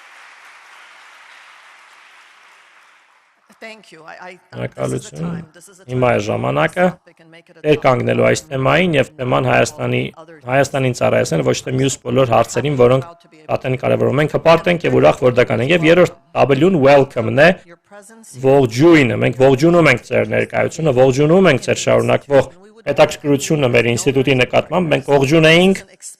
ձեզ որպես նվիրատուների եւ գործընկերների։ Հետազոտությունները, որոնք անհրաժեշտ կլինեն մեզ մոտ, թանկ արժեն, որպեսզի ինստիտուտը ծառայի Հայաստանի ինստիտուտներին եւ անհրաժեշտ օգնություն ցուցաբերի նաեւ Սփյուռքին, որպեսզի վերջինս վերանայի մեր դերակատարումը, մեր որպես անհատների, մեր որպես Սփյուռքի կառույցների եւ մեր որպես մասնակցի, գործընկերոջ Հայաստանի ուղեկցի այս ամբողջ աշխատանքի համար, հետազոտությունների համար, վերթաթոշակների համար, գիտական աշխատանքի համար օժանդակություն է պահանջվում։ Մենք հուսով ենք ձեզ ողջունենք, կընդունենք նաև մեր It's by asking and exploring and studying and weighing and judging and choosing. That's how we go from politics to policy, from the street to institutions. So many of you have said over these last several weeks, is this it? We're going to go back to the street every time a decision needs to be made? A country's institutions have to work, or the only thing that's left is the street. Is the street going to be this government's recourse? The world's experience is that if the institutions don't work, if media doesn't work, if the educational system doesn't work, if elections don't work, if city councils don't work, then yeah, you go to the street. But they have to work, and it's the job of the academy, the scholars, to feed those institutions with facts, with analysis, and with options. So today, with these great specialists whose names you have in the program, and with others who aren't here but aching to get involved, we commit to supporting asking these questions. The questions that some of you will hear later today and throughout. Յանալի նվիրատուների համայնքում շնորհակալություն այստեղ լինելու համար #-ը տեսանյութը խնդրում եմ տարածեք, ցանցում եւ հրավիրում ենք հյուրասիրության դրսում.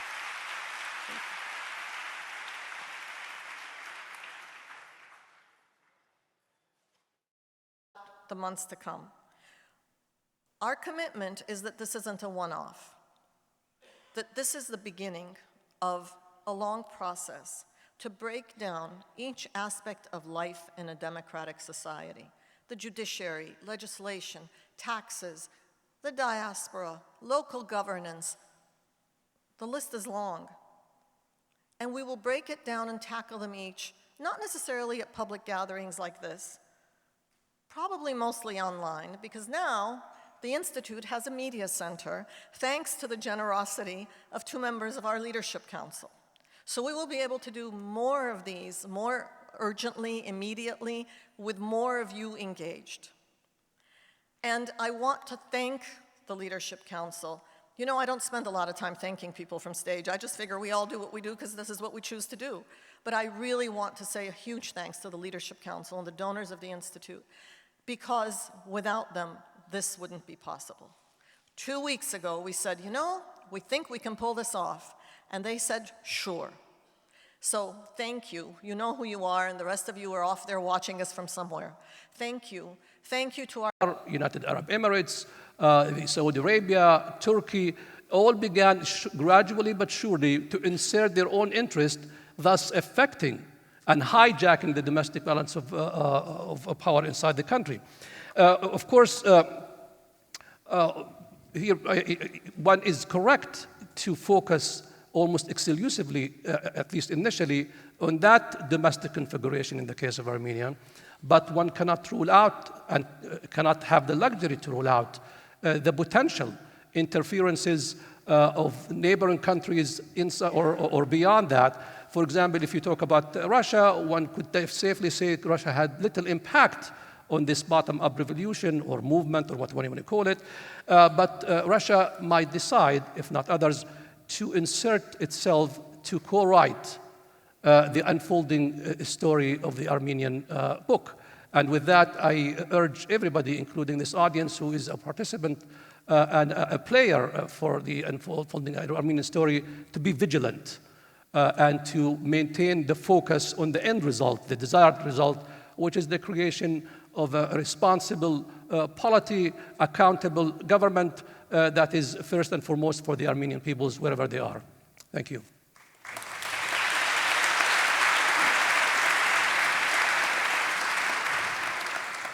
I'm going to turn next to Maria Karapetyan, who's joining us, I guess by Skype or some technology that's beyond me to describe, from Yerevan. And I'm going to ask you, I guess, a simple question. How does all this sound, these lessons, these priorities and pitfalls from Armenia right at this moment? Good evening, everybody, and well, good afternoon, everybody, and good evening to everybody who's watching us in Armenia right now. Well, actually, I think everything that's being discussed, that's being said, is very, very relevant for also the discussions that are taking place within Armenia today. I think that whatever internally the Armenian society today is concentrating on is the expectations, the long-term expectations coming out of this process. And here probably the primary importance falls really onto putting Armenia onto the path of democracy, as the Prime Minister has mentioned, truly preparing for the next elections and making sure that they do take place in a transparent and just manner is of utmost importance to the society right now. But also, beyond this, there has been this lack of a sense of justice in society that needs to be restituted. And here, probably the spectrum is much bigger. Something needs to be done about the monopolies in the economy. Something needs to be done, a lot needs to be done about corruption at different levels, from the state level, and descending all the way to bribery, to the election. And generally, a lot of measures need to be put in place in order to avoid the same situation in Armenia in the same future.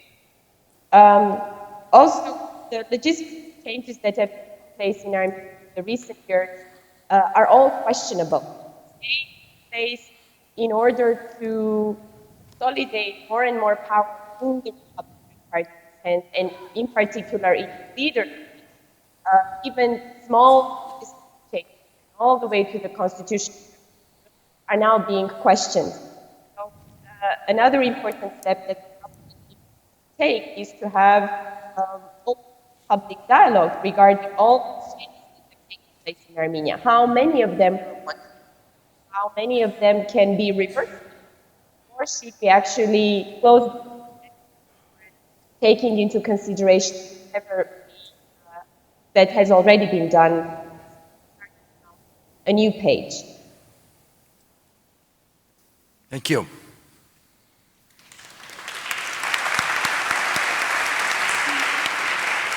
And let me thank also our participants for being so concise. It's going to give us some time for back and forth, which is wonderful. And our last initial statement from Dr. Pierce, and with your expertise in particular on political communications, communication technology, social media, what have we seen that's different in a qualitative and quantitative way? And what does that bode for the future, again, in Armenia and throughout the Caucasus and other transition states? Sure, yeah, thank you so much. I want to speak a little bit about some of the interesting things that happened with technology and social media during the protest events, but also looking forward in terms of how this might extend that the use of technology and social media in the governing, as it's already existed and it will continue to exist in this transition time. So first I want to mention that it's very important for all of us that we do not give too much agency to technology. When people say things like the Facebook revolution or the Twitter, or the revolution will be tweeted, it makes me a little uncomfortable because the fact is that political actions are taken by people and they are the important actors in them, and that technology is merely helping to facilitate, amplify, extend things that people can already do. So I'd like you, as I'm speaking, imagine